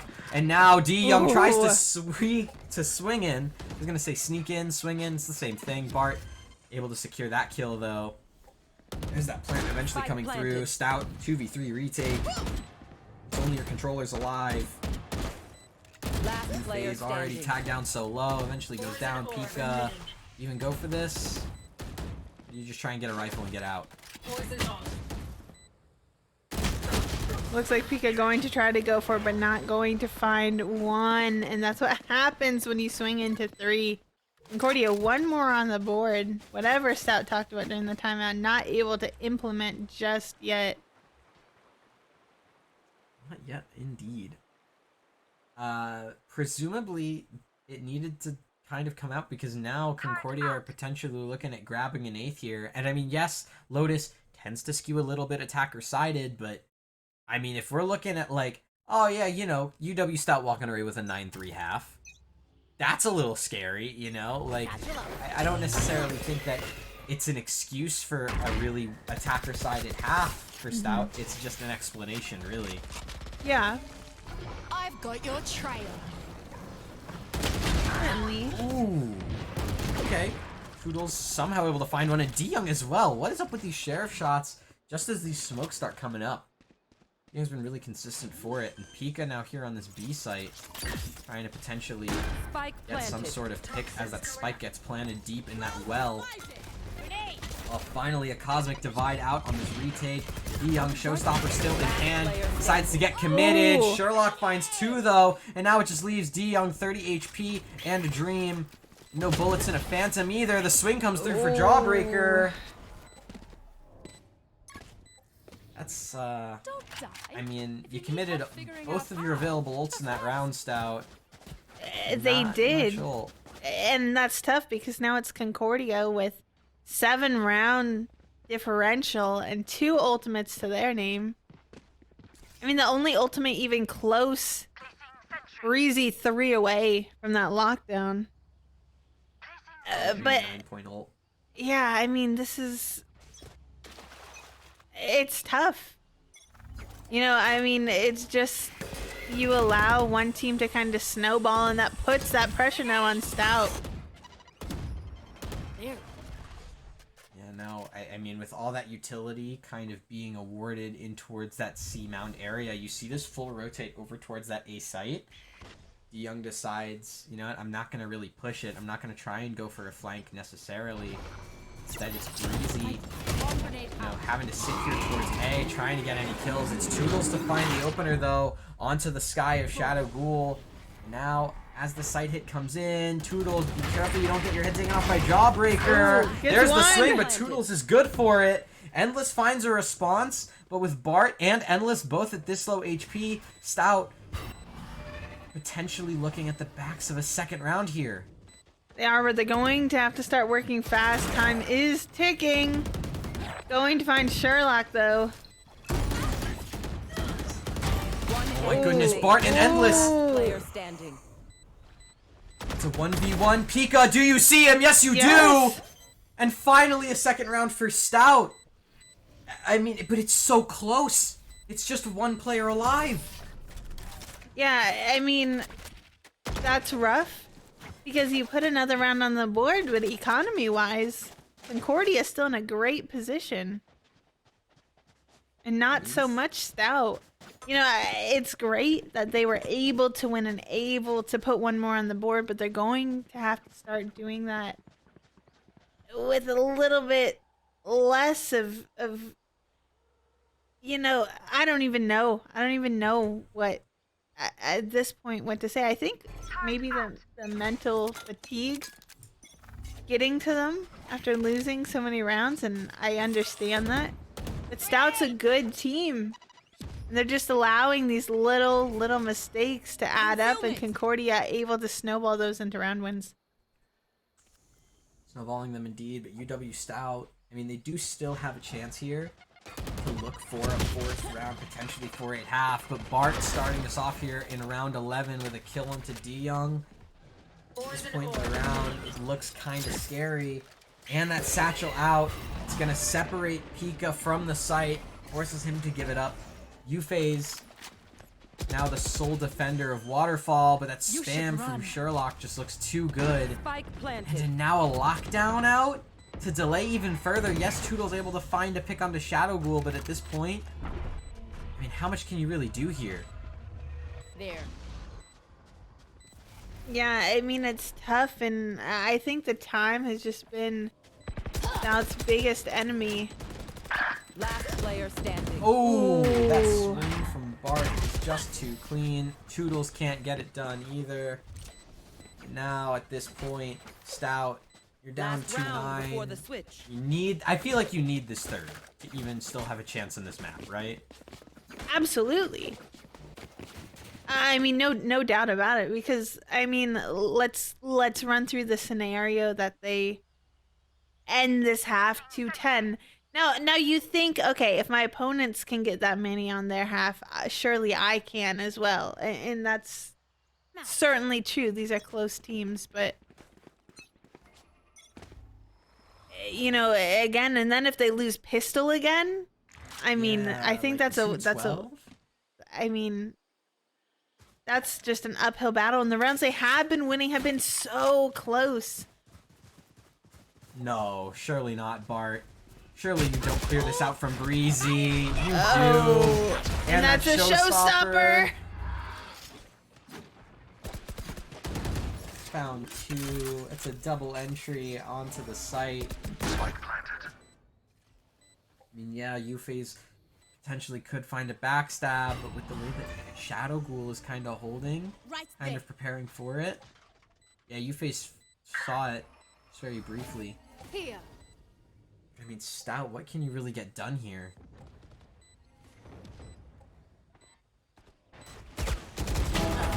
Oh, okay, it's D-Young to find it, and Yuffie's actually is able to get that kill onto Shadow Ghoul. A Knight falls out by the hands of Endless, and Pika's able to take down Sherlock.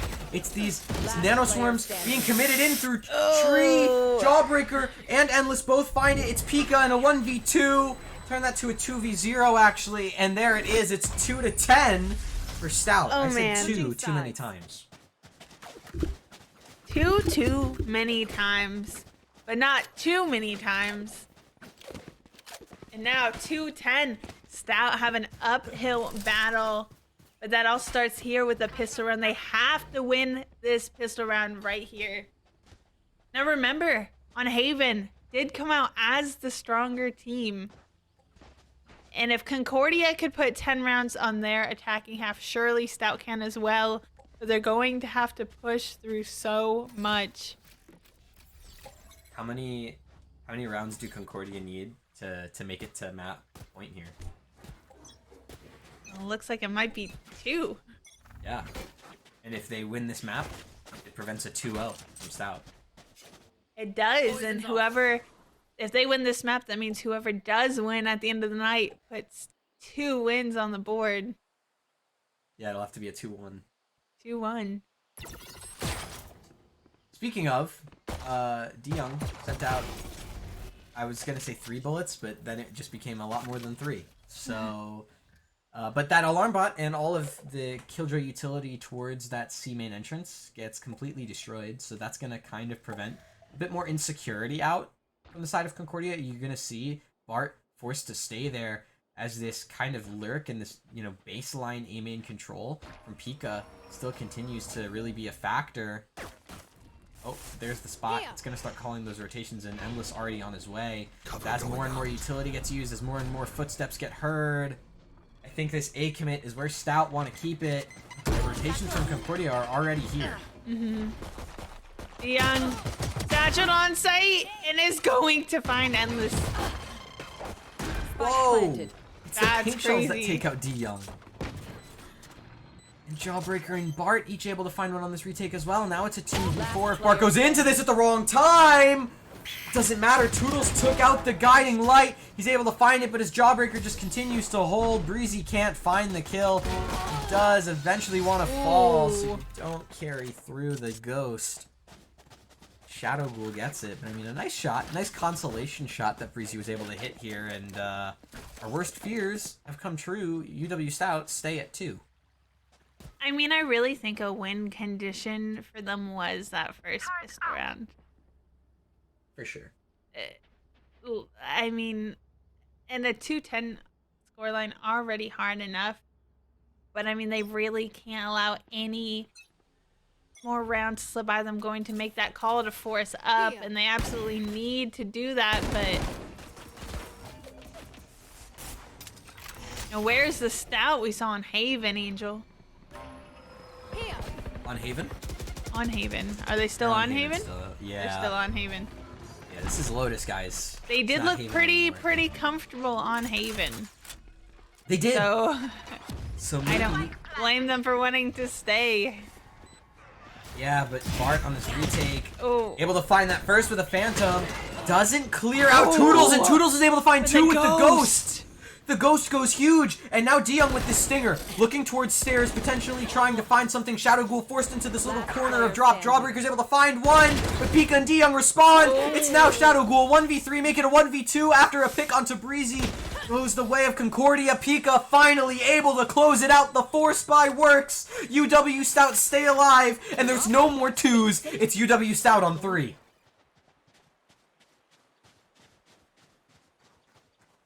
Except for Bart, who has 22 kills, but that's different. Yeah, certainly. Certainly different. Bart is different. Bart is different. I mean, he's been going crazy so far throughout this map. Actually make it the whole series now that I think back to his performance on Haven. We're gonna see what Pico has in store for Concordia. We saw one head. And DeYoung gets them both. Enemy remaining. Oh, Pika! Pika! And now Also able to suddenly, find 2. all down to not Shadow Ghoul. Although he's Omen, it's Shaggy Sherlock. Shaggy Ghoul. Shaggy Ghoul? I think that also works for Omen. It would. 'Cause, you know, his He is padded kind of a robes. ghoul. But it's Yeah. going to have to play Sherlock here. There's 4 members of Stout, but not going to find any. Pika's waiting. And this is the Stout that I've been waiting for. They're finally here on Lotus. They are. They've finally woken up. It took them a while, but they were able to get here. And now they're coming out in full force. The only thing that I have concerned about in this round is the potential minute gun difference between Breezy and U-Phase, and then, you know, Shaggy and Endless here, with those Phantoms and Vandals potentially just leading to slightly stronger, you know, gunfights in favor of Concordia. But UW-Stout, you kind of need to take what you can get at this point. Not a whole lot of room for error. Yeah, looking, but only going to find one in A main there. It's just a DeYoung. Just the DeYoung, but A wild spotted DeYoung. a wild spotted DeYoung is not something that I would like to see in my games. Make the call to hold back on site, but those rotations already starting to come in. A little bit of a slow default here from Stout. Just trying to see where they can create space, but the problem with this is they're alone. We're gonna have to hit those shots. They are alone, and the scary thing is, again, U-Phase has that spike in hand. There was a round on Haven where U-Phase dies early, drops that spike Ooh. over in towards C long, and you know the fear that that could happen again, Yep. you know, might be a little scary. But Concordia still only have 2 towards this A site, and it seems this is where Stout want to commit. Yeah, and it looks like going to have to start making that commitment, but Bart there with the showstopper Bart. going to find contact with Toodles. And now suddenly, just 20 seconds left on the board. Bart A. Oh my goodness! getting Yeah, another. Bart's able to find one. Oh, the time! 10 seconds left. Oh, Pika! Oh. How have you jumped around to save your own enemy skin, I to don't know save how your Pika team? did that. We're gonna have to Oh. get this plan down. Oh, the But not swing. going to find contact there with Sherlock. Jawbreaker going to finish it off for another ult point, and now we're on match Bomb point. grenade out. Stout need to win 8 rounds in a row to Match bring this point. to overtime on That's their why you map stumble pick and here, take it in Angel. my lab. I'll fix it up. Concordia had to win 2 rounds in a row to bring it to overtime before on Haven, and they only won 1 round. So, by that logic, if we apply the same math, 50%, Should at Stout win least 4 win rounds 4 in a row? rounds. And I certainly think if they can win 4 rounds in a row, they'll have that momentum to win a couple more. Maybe. Maybe. We'll see. Well, Concordia looking to starts tie it up. with this round here. Sure does. My ult is ready. Anything has to happen, it needs to start now. You said it yourself. And look at this kind of aggressive, hyper-aggressive, almost rush-like behavior out towards C. Young. Looking to entry in right now. Jawbreaker is waiting to get that timing right for the swing, but Pika, oh, was in such a great position, but turned around there. Turned around indeed. That rotation towards that B site could potentially mean that Bart has the backstab of a lifetime here. There's no way they're expecting him that far up. DeYoung takes a flash to the face. Jawbreaker finds that pick onto Breezy. It makes things all the more complicated.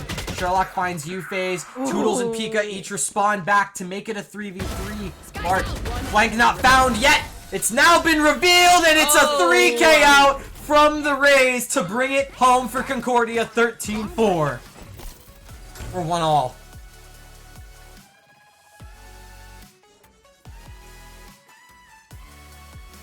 I mean, yeah, I don't know what to say other than Bart just absolutely going insane there. I mean, really, that's hard when you have a star player like that to work around. But again, it's not just Bart. It's the entire team, and Concordia did a great job of maybe setting up Bart to have those hero plays, but all played well. And unfortunately for Stout, not able to kind of put it together like they were on Haven, and that means, Angel, we're going to split.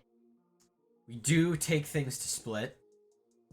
I think so far within the context of this series, we saw a really close map 1 and then a really, really heavy map 2, right? It was like a dominant map 2 out of Concordia. What do you think that means in context of the series? What do you think this means in, going into this map 3 scenario? I mean, it's hard because I think when Stout is good, they're really, really good, and they play together well as a team. And they just kind of let that kind of slip from them on Lotus a little bit, but the rounds they did win, I mean, they were there, they were turned up.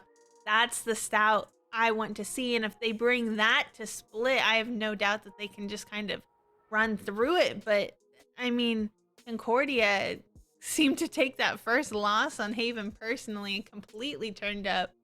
Bart absolutely just so aggressive, so much value, and I still think this is anyone's game. Like we said, 1-1 in the series, but it cannot be another game like Lotus. But unfortunately, we are going to have to wait to see what happens until we enter split. We will be taking a short break, but don't go anywhere. The culmination of this series is coming right back after a short break.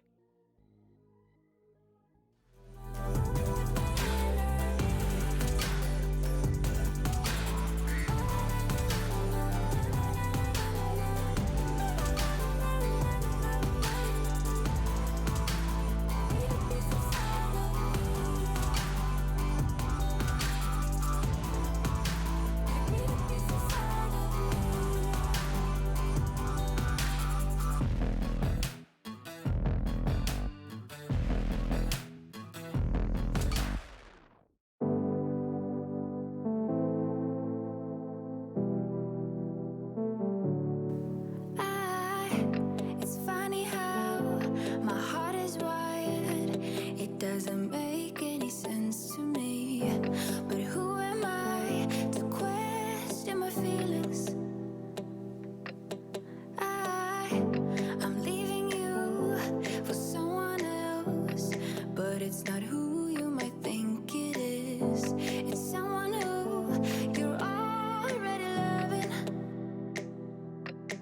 I've been over this for a long time now, and I finally know where my heart is. This is our last kiss, and I hope you know that I thank you for making me see it. I know I never meant to hurt you. I know I never meant to hurt you. But I'm in love with myself. I'm in love with myself. I'm in love with myself. I'm in love with myself. I'm in love with myself. I'm in love with myself.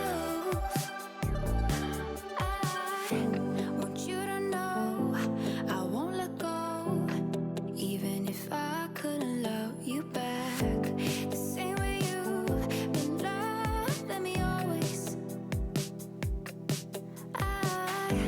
Please understand and take my hand. Say you won't hold this against me, 'cause I can't help that I'm feeling this way.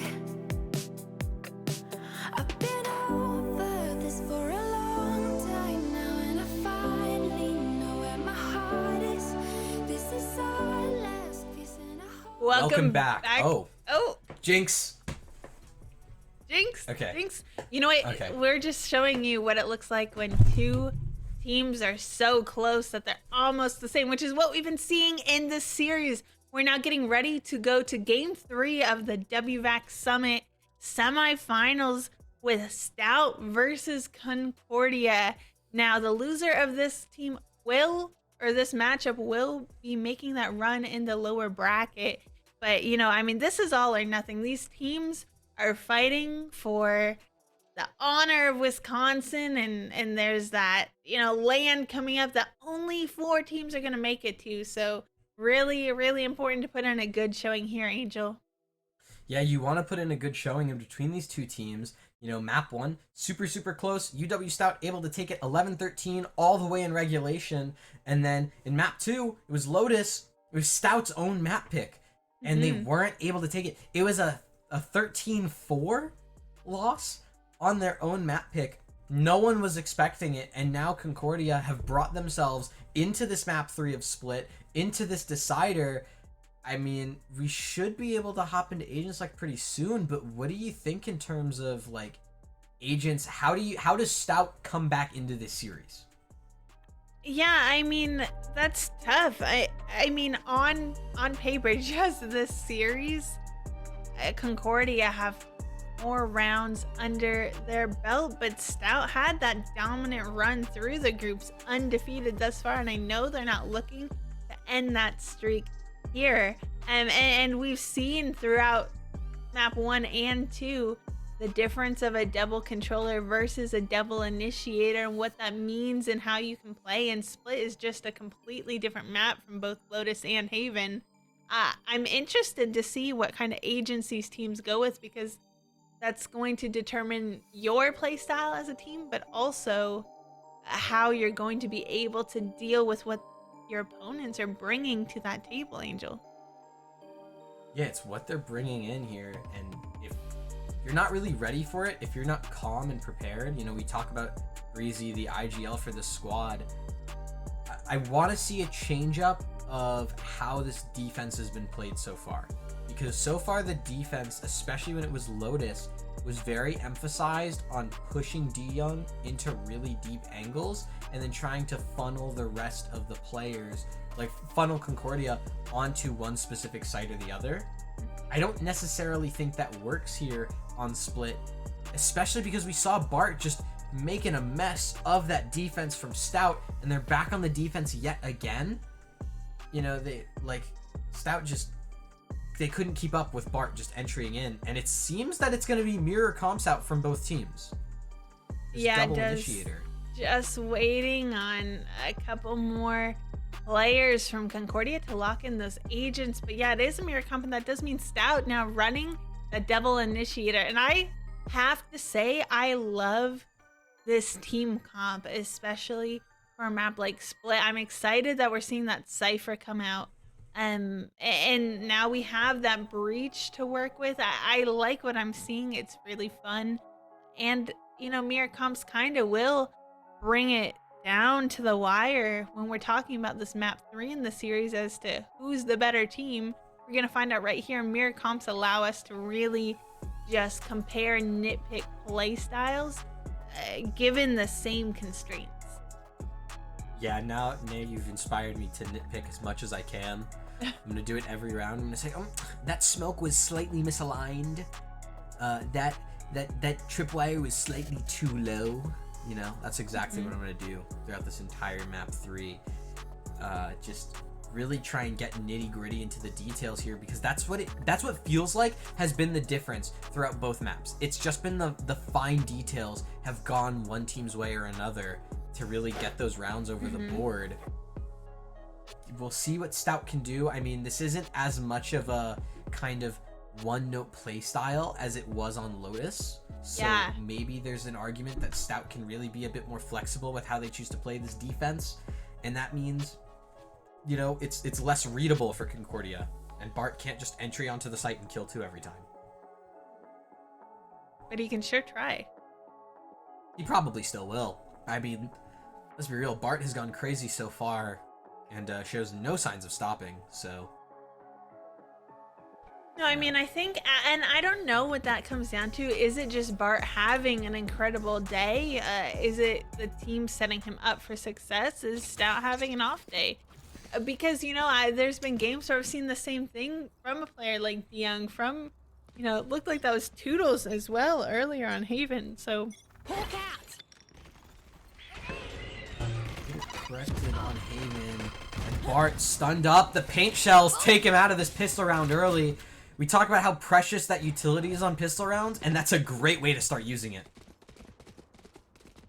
That is endless with that dog going to clear out most of sight there.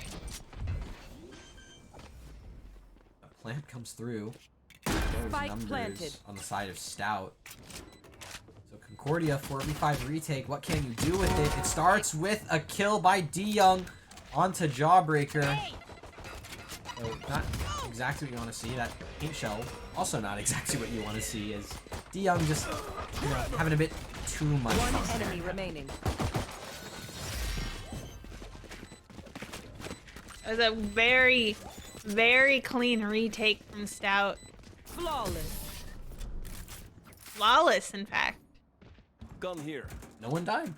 No one died. I mean, you had a couple players that are super low. U-Phase, Breezy, both down to very low slivers of HP, but still able to take it across the line there. Looks good. It looks stable. And I mean, we look at the buy here for Stout. Oh my goodness. Bulldogs practically across the board. A couple exceptions. You see Breezy being one of them with that Spectre in hand. Toodles as well with the Spectre, being the only player on Stout not to get a kill in that pistol round. But, if you can get that Showstopper online for DeYoung, doesn't really matter. Get that Showstopper out online early. We know how strong it is. Yeah, we do. Now, I like the buy-ups. I like those Bulldogs. I like those Spectres. But part of that has to come down to, are you playing together? Because if you allow Concordia to recover any of those weapons, especially, you think of Bart picks one up, I mean, that can be really detrimental. Detriment indeed. Now, you do get to see U-Phase rotating back towards this A side. I think they kind of know, based on how the map and how the round has gone so far with how slow it's been, there might be some sort of a play towards A here through mid. Toodles just jiggling, trying not to overstep, but eventually it does come through, and Bart gets that opening kill. U-Phase and Pika, the two towards A, but Pika goes down, and that's a Bulldog in the hands of Bart. That's not what you want to see coming into this anti-eco for Stout. No, I mean, it's tough when you invest so much, and I mean, the Sheriff is such a cheap gun. It does a ton of damage if you can hit your shots, which Concordia is. Bomb is down, but look at all this utility they have to work with. Oh my goodness, those paint shells from DeYoung go perfect again. Now DeYoung and U-Phase on this retake. Jawbreaker and Bart, though, very quick to respond. It's a thrifty, and in my opinion, the most crucial thrifty in this series out for Concordia. I mean, absolutely. I mean, that's tough. Thrifty on that second one is tough because now you're Stout, you're on that light by here. Concordia gets this next one, and their economy in a pretty good spot. They were able to bring in 2 Bulldogs into this next round. And, I mean, a Bulldog, yeah, it's not a Vandal, it's not a Phantom when you talk about just, like, damage per headshot, but it's still a rifle. Sure is a rifle indeed. And you know, DeYoung, as well as the Toodles and Pika here, trying to get any One enemy possible remaining. picks with the Sheriffs. Oh my They don't come gosh. through. Jawbreaker mops up 3. Breezy goes down. UFaze. If you can get one with the classic here, I'll be thoroughly impressed. You know, you have a full team of 5 trying to hunt you down. They do not want you to save. I think you most generally will start to play for exits. 17 HP as well. A right click to your benefit. Nope. It's just Bart cleaning it up. Flawless attack. Flawless anti-eco. I mean, that was tough. You can't peek one by one when a player like Jawbreaker has that gun in his hand. You have to swing together. I mean, that was rough. I get, you know, maybe Toodle's looking for information and goes down. But if you're the other 2 right behind him, you have to swing together. Somebody has to make that call out. You do have to make that call out, right? You want to say, hey, let's just have one person wide swing, the other person goes kind of slow, but instead it's this really slow jiggle. It doesn't come through. DeYoung here towards vent has to kind of get stunned off the angle, so can't really take any sort of aggressive control, especially now that that Boombot's potentially on his tail. UFace holding that cross also has to give it up off the back of a couple well-used Nebulas on the side of Concordia. And now as that Trailblazer comes through, Shadow Ghoul on the swing is just too good for it. DeYoung goes down yet again. UW-Stout in another man disadvantage situation. They are in that disadvantage, but Concordia has to start making that rotate towards sight, but B wide open. Stout now in another retake situation. I know exactly where you are.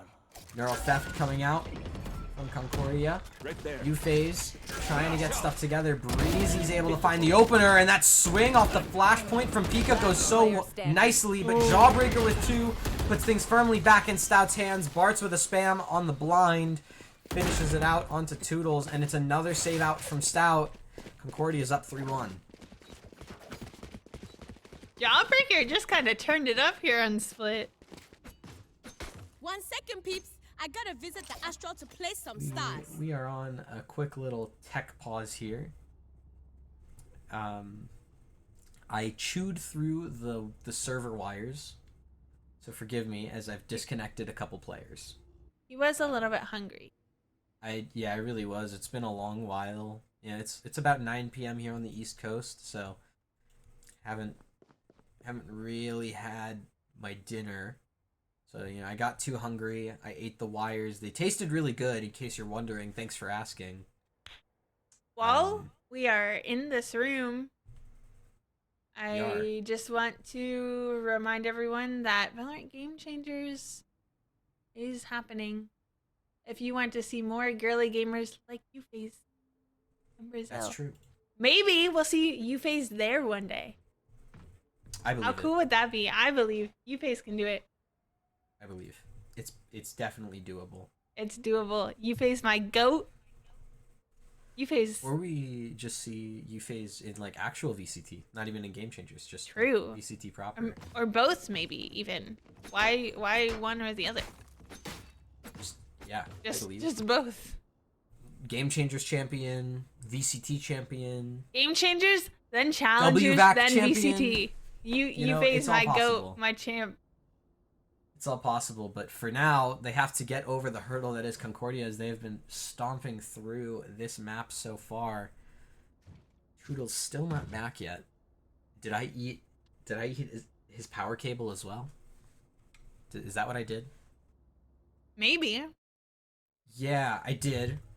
He's coming back. They found a replacement for him, so Or replace my cable. Yeah, no, just a whole PC actually. Yeah. I I ate through like the motherboard wires and everything. I got really hungry. It was like Yeah. pasta, you know? Well, luckily for Stout, it was giving day for them today, and they knew you were gonna do that, so they just were ready with a whole new setup. Yeah, they knew. They said, They knew. Ancient's on the cast. He's gonna start eating at the wires. It's what I do, you know. Tech stuff. It's so tasty. So like the electricity. Crunch. makes it It's got a nice spicier. little crunch and that spicy. Yeah.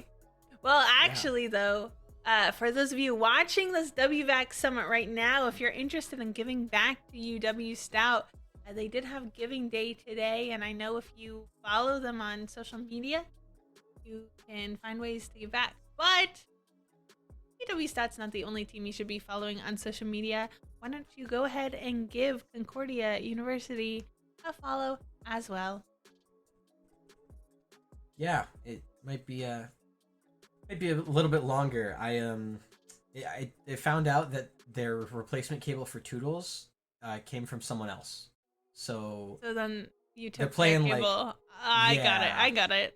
yeah, so they're playing patty cake or hot potato with the cables, I guess, is the more accurate one. Because patty cake it's just this. That's not how you pass around cables. So That's not, you heard it here first. That's not how you pass them around. But while I have you here, Angel, yeah. I gotta ask. So, I mean, we're pretty early on into Split, but already we've seen a little bit of a back and forth, and that Thrifty came out round 2. I mean, based off of what you've seen so far, which way do you think this is going? Based on what I've seen so far, I'd call it for Concordia. They've looked really strong. I think that 13-4 off the back of Lotus and like being able to respond after that really close 11-13 loss on map 1, it makes them look like, I think, in my opinion, now the favorites here on Split. That being said, Stout, no stranger to being in these positions where they're down a number of rounds and they need to really look back into things. It's still doable for them. I don't think it's impossible. I just want to start seeing a lot of changes. I mean, it's certainly early enough in the game that it could still go either way. And, you know, as unfortunate as technical difficulties are, it does kind of give these two teams a little bit of a chance to use this like a timeout and just, you know, do some thinking. What can we change and what do we need to fix? Because it has been just which team can capitalize off of those other mistakes, which is how any team kind of does it. But I think while we let those teams strategize, maybe we'll take a quick break so all of you and Angel can go get a snack that's not electrical wires. And as soon as we get those players back in, we'll be right back. So don't go anywhere.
I can't believe that you came into my life.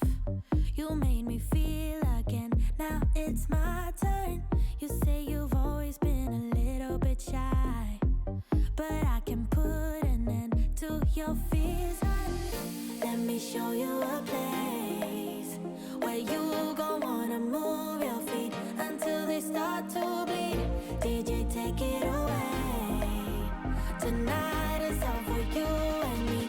So baby, spin and let the music begin.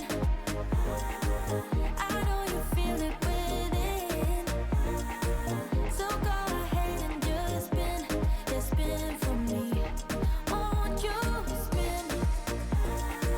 Don't let the doubt in you win. I know you feel it within.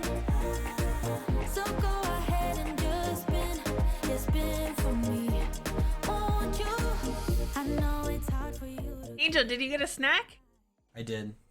And some Is nice it- chips. Ice chips. So that means no more wires. We should be able to get right back in game. Yeah, we're right in the middle, or just at the start now of round 5. Wrong buddy out. Most of Concordia out towards mid. Yuffie and Dion still here to hold. The spam forces Yuffie's off the angle. Some eco out for the side of Stout. Sheriff shots connecting a little bit, so Bart's down a fair ways, but Toodle's body hits the floor and ramps with a pick from Jawbreaker. Yeah, I mean, that's tough when you're going against that Vandal. Now Pika has to give up that angle too, so he's alone on this A site. It's where Concordia want to try and hit. Pika just trying to stun his way away. Possibly try and make it out, but Bart's already here, and we know that Bart doesn't miss these. At least not often. Pika, can he get done? The turn is too good from Bart. It's now just a 3v5. Stout. Get on some Spike planted. sheriffs. If you can get a couple kills here, I think that's about as much of a success as you can ask for. I mean, any kills or any damage you can do on an eco is huge. One enemy remaining. Definitely hard to put those into wins to convert that. Breezy, though, going to be able to recover a rifle from that. Gets one, but needs 4 more. Might not be a bad idea to just save that rifle. Yeah, you went into this round with a stinger, right? So if you're able to take, you know, as many weapons as possible. Oh, if you swing into this, you're dead. Yep, there it is. Jawbreaker does get dinked, so, you know, if you want to make the argument that Vandal diff, then, Blink and they'll catch up. you know, be my Stay guest, alert. but just no kills coming through. Concordia now up to 4. Jawbreaker now being the one to top the scoreboard instead of Bart. You know, I think for the first time in the series, it hasn't been Bart. Yeah, I mean, Jawbreaker, though, has just been doing a great job positioning and really just capitalizing off of, you know, maybe plays and positionings coming from Stout. It's been really strong for them. D Young out towards this A ramps position. Doesn't find anything just yet because we know how passively Off your feet! likes to be out. And you see the showstopper now being committed by Bart. Yuffie stunned up. You can't do anything with down, it. B. Breezy, sure, you're able to take out Shadow Ghoul. Look at D Young already here with the showstopper as well. Endless eventually falls to the Player gun of standing. Toodles, but Sherlock with a 3K. And now it's Pico with a 3K required from him. The swing out from Jawbreaker is just too good. Concordia now up 5-1. And Kai, this is looking like a repeat of Lotus. This is looking like a repeat of Lotus. Why can I not talk today?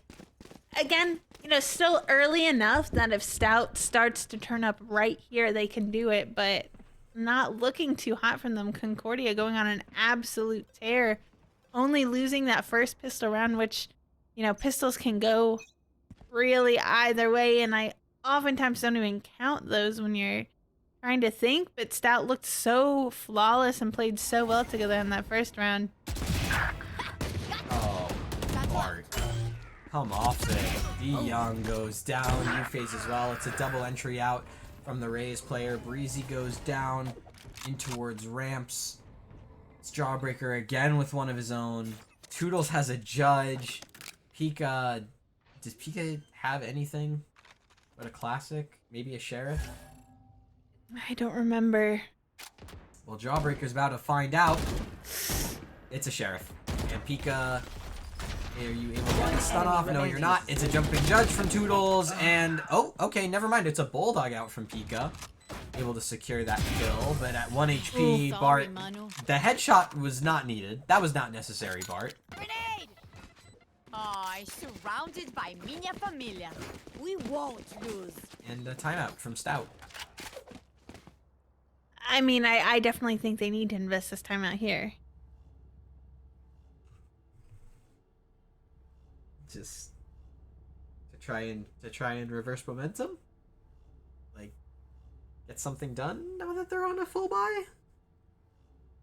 I mean, I think that is what they. It's tough. I mean, so I looking at that last round, what I'm seeing is a lot of. Okay, D Young with that dry peek, and again, did spot Bart earlier, but was trusting his own ability to land a headshot because D Young's a good player. But there's two of them mid, and D Young saw that, you know, Jiggle peeking, U-Phase couldn't get out in time. That's two situations where members from UW-Stout are alone, and with that weaker buy. But, you know, we keep seeing this as they're not alone, or when they're together, they're not playing together. I mean, look at that other round we saw where they just one by one peaked Jawbreaker. So they're not playing together, and Concordia is. And so even though, you know, we can talk about a player like Jawbreaker, a player like Bart as just popping off, Bart wasn't alone there. I think it was Bart and Endless, was it? You know, there were two of them, so yeah, Bart got the kill, but when you have those numbers to work with... Oh, Bart. You are divided! Talking about it exactly. And Sherlock able to find one, but D Young finally picks up a trade. Toodles in towards vents as that Cosmic Divide secures a plant. 3v4, Stout. Numbers aren't in your favor. Is there a possibility that you consider saving here? Yeah, I mean, I think so. I mean, you can't keep saving, but if you know you're not going to get the round at this point, I think at least save your weapons around you're able to get. Yeah, Shadow Duel able to take out D Young. It needs to be one of these two remaining players to get a multi-frag. Toodles with one. It's flashed off the angle. Now that aftershock coming through. It's Toodles with a 3K though! A 1v3 clutch, but there's just no time. He's gonna go down to the spike at the very end. What a tragic way to lose round 8 and for Concordia to guarantee the lead at the half. Yeah, I mean, that was tough. Toodles just absolutely going on a tear there, but wasn't able to just get that diffuse off in the end, just ran out of time. But I think that showed what Stout needs to start doing and are able to, but it can't keep coming down to these, like, I want to say hero moments from them. You know, again, that initial play from Bart to just... And again... So what you're telling me is that UW-Stout is trying to rely on just individual hero moments, whereas Concordia is using the power of friendship. Well, they are. I mean, okay, not this round, but that last round when Bart satcheled into heaven, there was a flash there from their teammate. U-Phase, though, with a beautiful shot with that sheriff. U-Phase is just so good at hitting her shots. They're good. With their weapons, but they can't rely on just that. They have to start playing together, and sometimes it becomes a little bit too little too late. When we see it at the end, they're working against the clock and numbers. Yeah, it's a stun out. Yufe is just trying to continue to Last player hold, but the standing. swing out from Shadow One Boom is enemy just too remaining. good. Ooh. Toodles, another clutch situation you're forced into. Drops one stinger to pick up another. Ends up having to stick with the classic.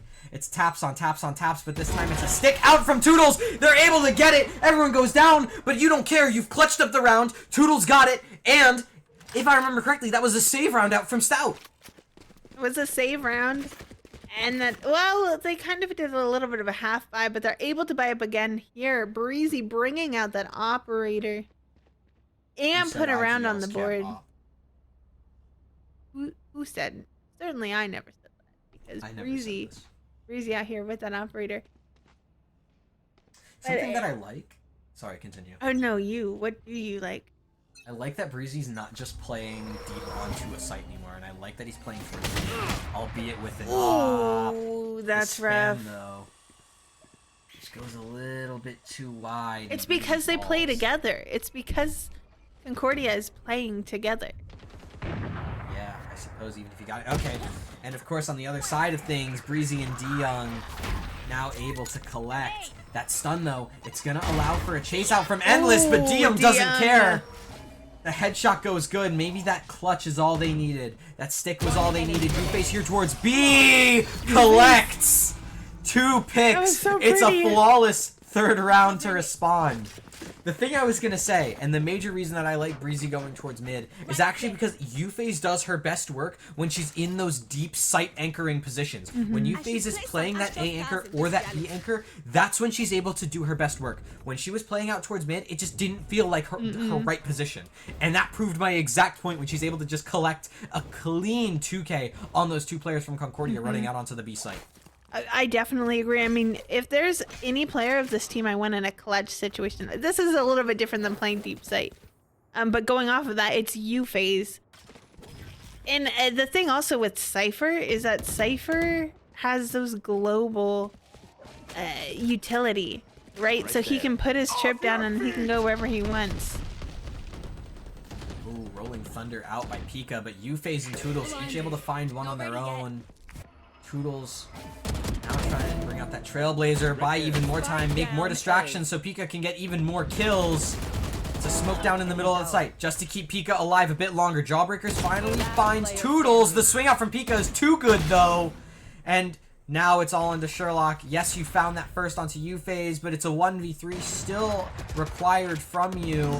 Be a 1v4 in total, and it just doesn't come through. The shots are too clean, and Stout have found 4. Last round in the half. You can tell the difference in their play style when they're turned up and they're feeling it. Like, it's almost like a different team. I liked how you said, you know, U-Phase does her best work when she's deep in those sites, and playing mid didn't feel like her. These rounds haven't felt like Stout, and now it seems like they're like, okay, yeah, no, this is how we play. This is what we do, and that's what we needed to see. And I think it's still early enough in the game where they still are in it, but I mean, it's rough. I think it's been hard for them to kind of find themselves throughout these last 2 games of the series. Last 2 games indeed.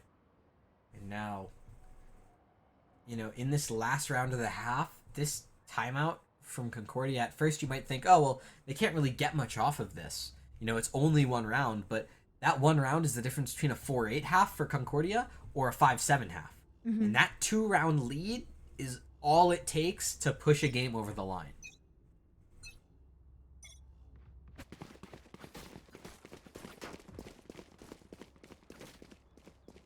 Breezy still has that operator. Didn't really find any value last time. But now Concordia knows they're working against that. A shorty out from DeYoung. I mean, you do have that showstopper, so presumably that's what you want to play off of. Yuffe's on this little jiggle bait, though. DeYoung tries to delay even further. There's the stun up. Art satchels in, but DeYoung too clean. Even though he's stunned up, he still finds that kill. And now, Endless, if you want to respond, here's your chance to do it. It's just a flash to collect the Phantom and run away. Like Concordia playing a little bit slower, but thinking about investing those Seekers. Maybe not quite yet. You want to do it as soon as that execute is ready. Yep. Right about now. You are divided. Oh, and an Astral Divide out from Concordia as well. This A site is what wants to be hit. U-Phase, though, tucked into this corner, isn't going to get cleared. And Shadow Ghoul doesn't expect going it. to It's a find 1 spam. and 2. My ult needs attack. U-Phase, my goat. One enemy remaining. There it is, and DeYoung able to find another as 30 well. And now seconds it's left. just Sherlock in a 1v5 to try and win this out. The Seeker gonna spot out the position of the Astra. Now at this point, U-Phase looking to pick up a third. That she does, and it's a flawless round for Stout to finish this half 5-7. Switching sides. And what a beautiful recovery out from the Blue Devils.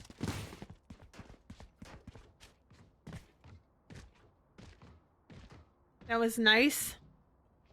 And it was close, but Concordia. I mean, I think the really fatal flaw there was not even checking where U-Phase was. They put out that breach utility, and we're like, okay, that's good, that's clear. But she gets what she gets to, and then, yeah, I mean, with those Seekers invested from Toodles, kind of put Shaggy Sherlock on the spot there and just decided to just run in, but probably should have thought about saving that weapon going into a 1v5. But I mean, it was last round, right? So True. You're can't right. save for You're next right. half. You're right. What am I thinking? What am I thinking? Jawbreaker's thinking that he knows exactly where Pika is based on that spy cage. Ooh, and look at that cyber cage. Oh my goodness, spy cam cyber cage coming out. Makes it a one-way. DeYoung just trying to tap things out with the classic there, prevent any sort of major, damage from being taken. On the side of Stout. Ooh. I must wait a moment. Jawbreaker dinks down to a measly 13 HP. Oh, and that's Is not gonna be able to get out of this one. Nope, not at all. Endless also falls. Bart starts to respond though, but with that blind, just prevents him from peeking out of the smoke any meaningful degree. Ooh, okay, that boombot had me scared for a second. Nothing really comes through off the back of it. Now Sherlock. Planted. Right there. It's gonna be on you to try and retake from heaven alongside Shadow Ghoul. Breezy on this spam crouch. Can't get it done as Bart is just too clean with those headshots. With the health the way things are, and Toodles on the trade. U-Phase also able to find one. It leaves it to a 1v1. Toodles v Shadow Ghoul. The dink goes in favor of Shadow Ghoul with the ghost. And Concordia able to take yet another pistol. That was close though. That was a lot closer than that first Stout pistol. That was a flawless. That could have gone on either side. It could have. It's just the difference of Classic versus Ghost, right? Like, that's all the difference was. And, the Ghost headshot, too clean. Classic just wasn't enough. It requires too many headshots. And now Concordia potentially looking at, 9-5 lead here. UW-Stout 4 rounds in a row just to equalize. I mean, yeah, it's an eco, but what really needs what do we want to see out of Stout here to really start making us think that this attack half is good?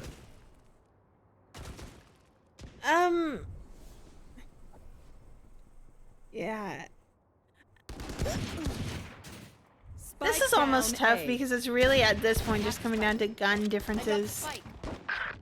Unfortunately, but Breezy going to find one before getting traded out. Still, Concordia with the man advantage, with the Last weapon play advantage. remaining. And now it's just Toodles getting cleaned up there. It's 9-5. So now that Stout's gonna have guns, I mean, from a strategic, more macro perspective, is there a weakness that we've seen in Concordia so far on their defense? Is there something, maybe a gap that they're leaving somewhere on the map that Stout can look to exploit? Or is it just looking solid? Does Stout need to try and use these double initiators to just hard breach, a specific lane? I mean, I think it was still early enough. We've only really seen those 2 pistol rounds come in.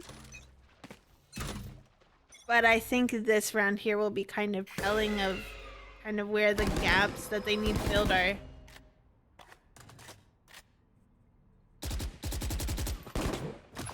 It's a heavy play out towards mid at the start of round 15 here.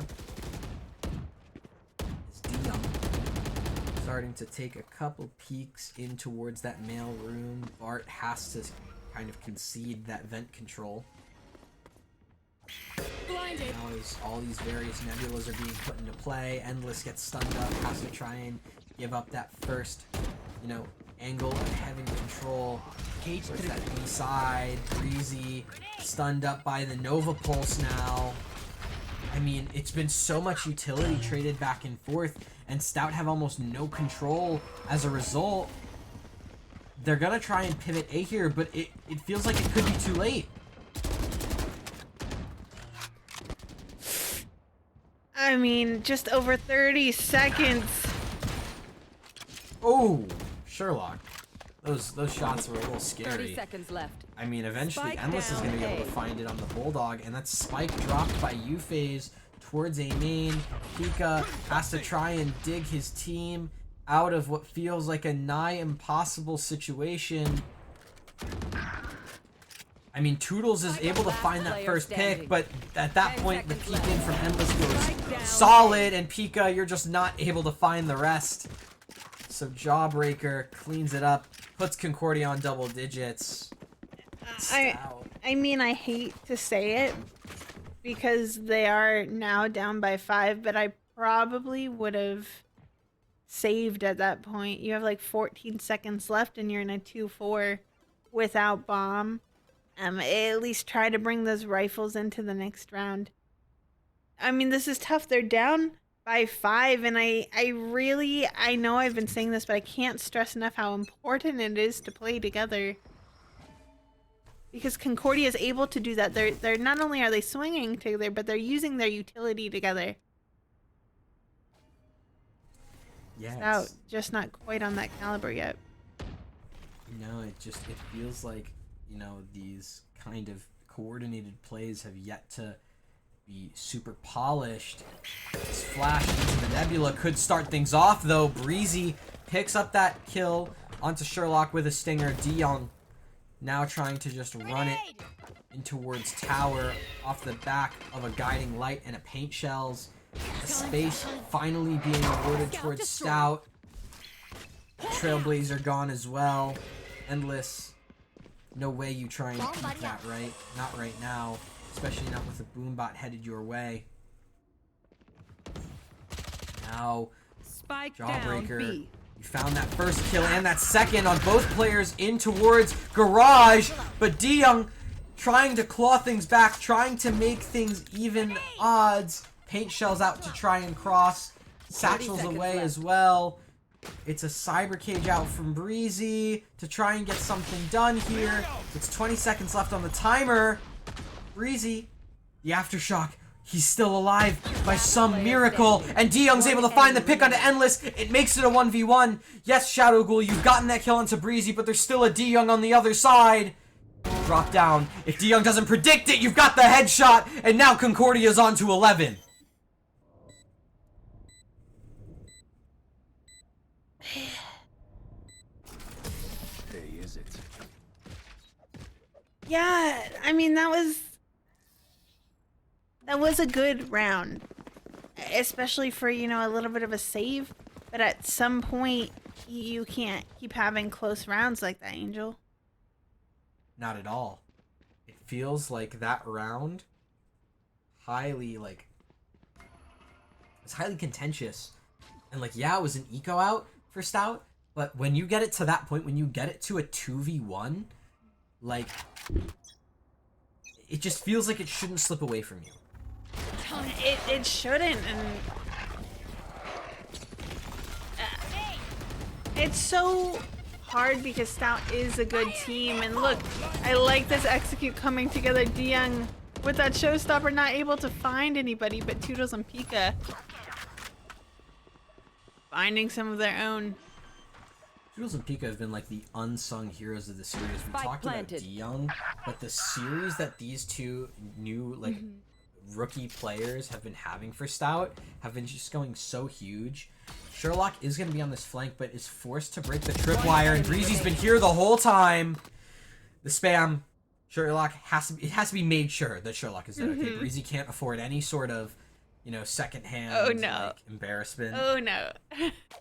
Not again. Endless now in a 1v5 opts to save it. Says, you know what? We're up 6 rounds.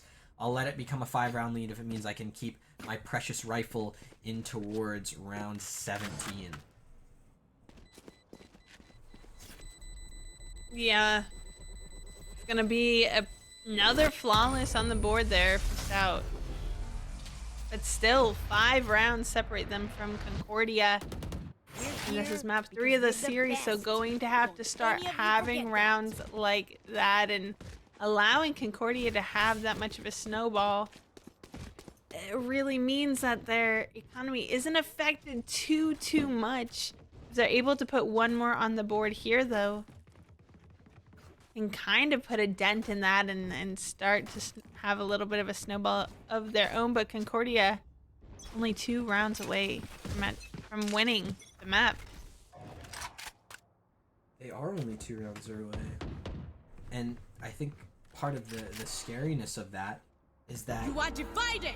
That's not just 2 rounds away from winning the map, that's 2 rounds away from winning the whole series. From series, sending Bart. Stout to the lower bracket here. And Bart starts it off with a kill. A convincing little frag on towards DeYoung. Taken out first I yet know again. exactly Breezy, where you're able to respawn into vents and get that neural theft off, which allows for huge kind of information here, especially with the noise that you're able to create towards B. It's going to start to pull these rotations away. Breezy's going to tell the rest of his players, hey, listen, I have this space towards B. I'm forcing these players in. It gives you basically a free sight towards A. That's exactly what it is. A 4v4 on this retake, and this spike gets to go down for free. Yeah, I mean, so well played, but had to invest 2 ultimates to get to that Spike planted. point. Lands down now. 4v4 situation, and all of Concordia rotating there from their spawn. Rotating in, but Pika's here, Huge. able to take that That's huge. showstopper offline. And yes, a Rolling Thunder's there to respond, but with the numbers so firmly in Stout's favor, it doesn't necessarily feel like a Concordia round anymore. Shadow Ghoul starts to respond back, able to find that first pick. Now, as UFaze potentially takes that timing and finds that pick onto Endless, it forces Shadow Ghoul into an impossible clutch. UFaze cleans it up, and Stout is on to 7. If you say one of my creatures, it's a good thing. That was alright? clean, and this was definitely a round they needed to win to keep their head in this. But now Concordia going to have to be on that save round, and if UW-Stout able to put one more on the board, only 3 rounds will separate them. Yeah, it doesn't feel like a 4-round game right now. It doesn't. Feels a lot closer than that. We'll see what's about to happen. Ult economy just slightly in Concordia's favor, but UW-Stout do have 2 pretty powerful ultimates to work with. It's an eco out for Concordia, so nothing crazy expected in this round, but it's not that anything crazy is out of the question. Ooh, UFaze able to get that kill onto Jawbreaker just in the nick of time. I thought DeYoung was about as dead as a bag of bricks there. The drop from Endless. UFaze gets that timing perfectly, and now Bart with the judge. Spike planted. Gonna get spotted out, or at least heard, by that little boombot there. The little boombot that could. And, 3v5, Stout have numbers. Concordia don't really have any sort of ults they can put into this. Stout, again, just super solid entries. One enemy Sherlock remaining. and Bart both fall. And Shadow Ghoul, low HP, Stinger in hand, 1v5. Sheriff out for Breezy. UFaze with the spam from the Vandal gets it through. It's a flawless 8th round for Stout. Yeah, that spam with the Sheriff from Breezy was a little bit of BM. Had a gun of his own, didn't even need to invest it. And now Concordia using this time to take that timeout now that they're going to be on a bye. Only need 1 more round to bring it to match point. Angel, what do you think they're talking about? How are they going to secure that here? So the Cypher is sitting down with his team and saying, guys, listen to my instructions. Follow my info. That's a really bad Cypher impression, but you get my point. Well, you know, at first it was pretty good. Oh, thanks. The first half. Yeah. So, you know, I think it has to come off the back of a lot more info gathering from Concordia. They've really spent this kind of defensive half being really passive.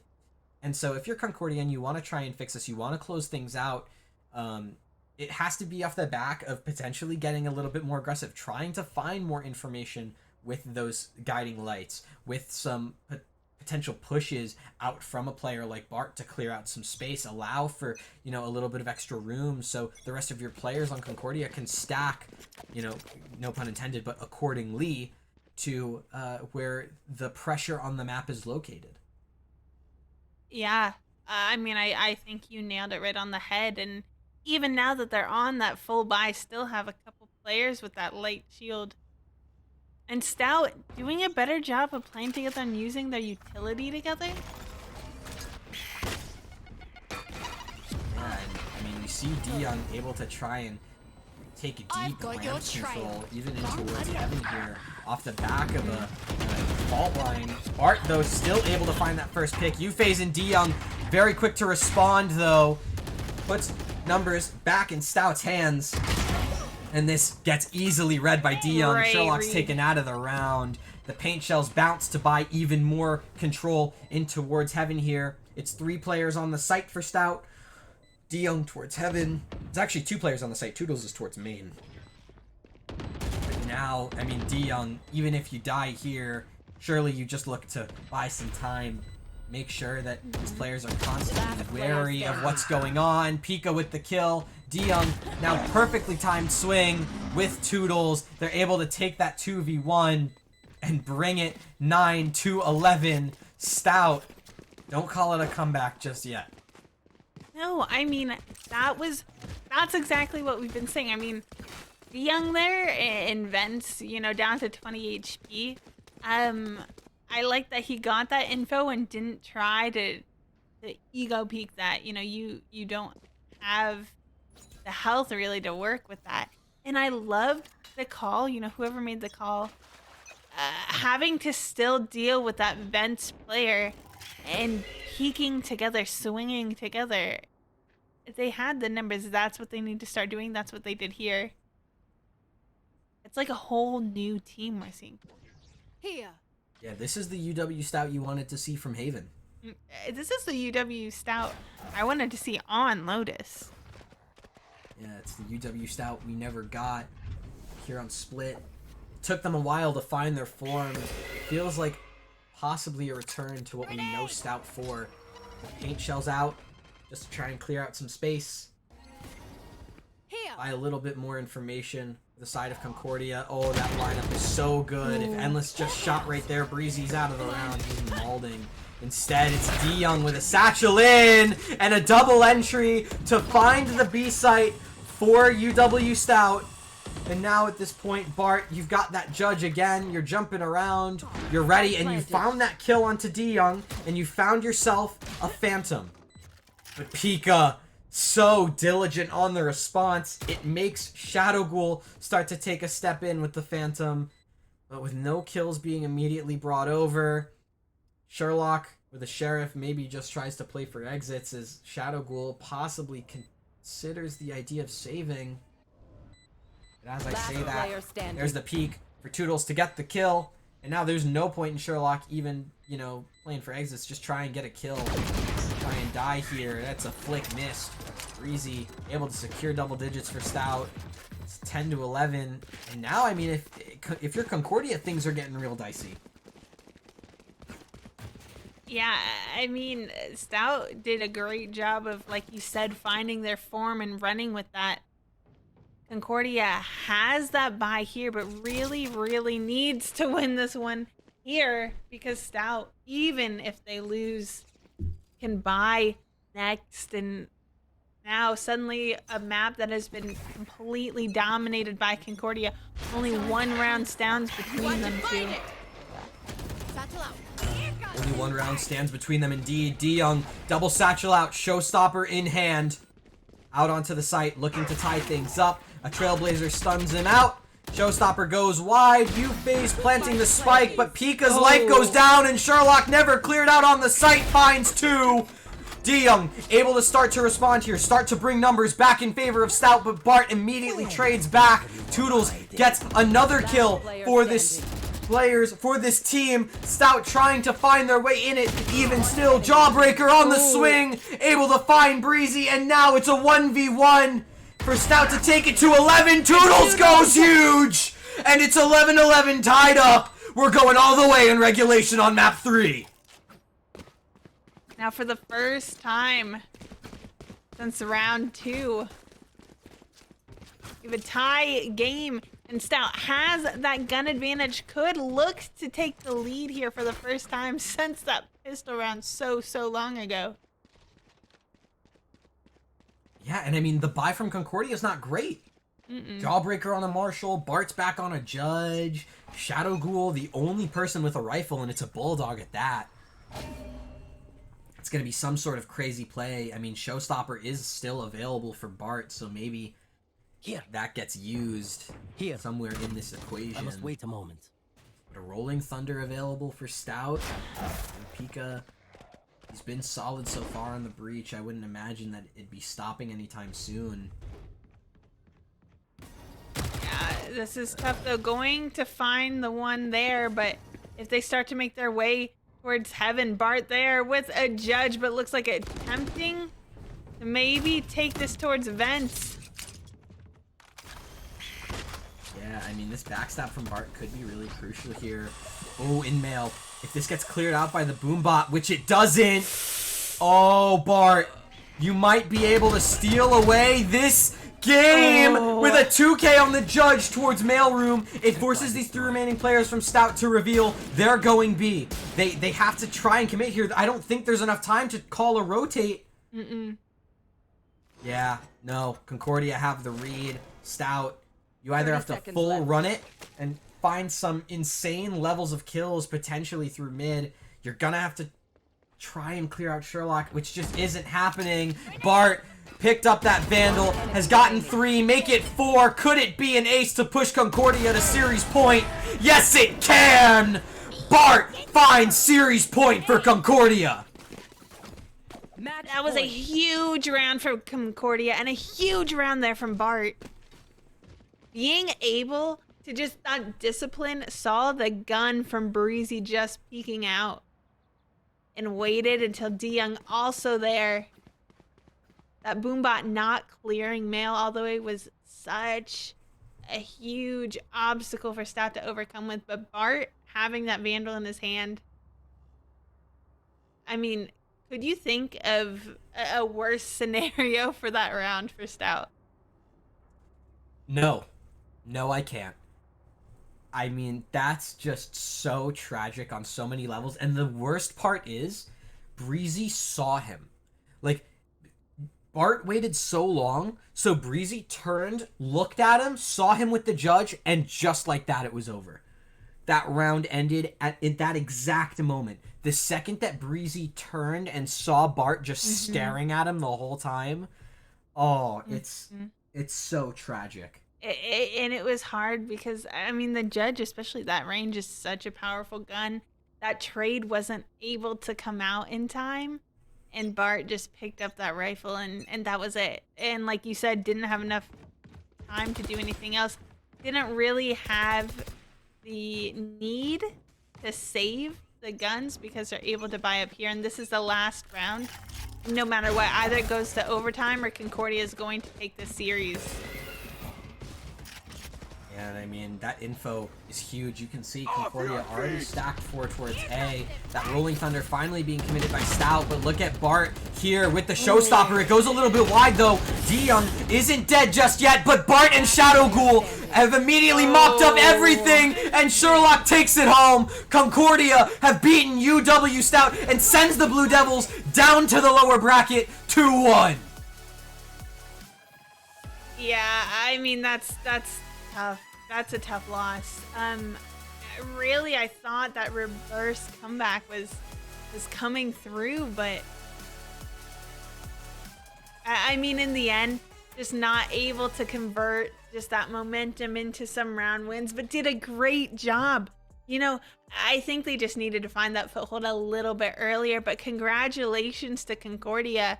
You are moving on in this bracket. They will be facing the winner of UW-Madison White and WCTC Owls. But I mean, let's just unpack that last map there, Angel. It ended the same way it started, with an intense lead by one of the two teams.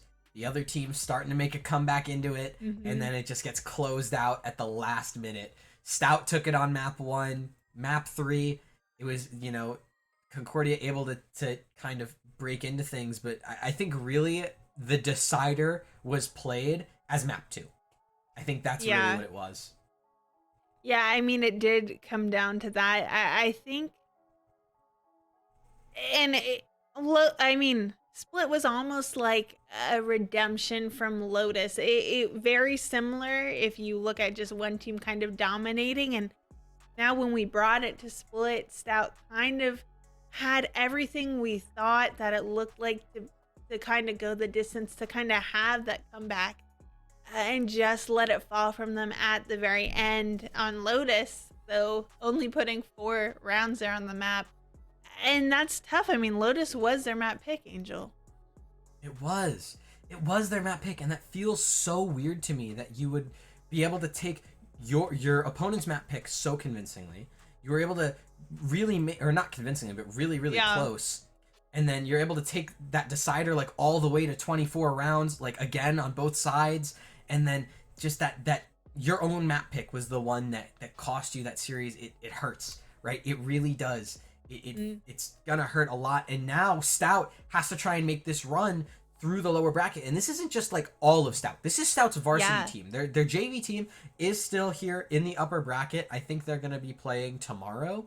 But I mean, that's really tough, especially for a varsity squad like Stout Blue. So that's gonna be it for tonight, right? It feels a little unsatisfying for Stout, but I mean, for Concordia, you've got to be over the moon.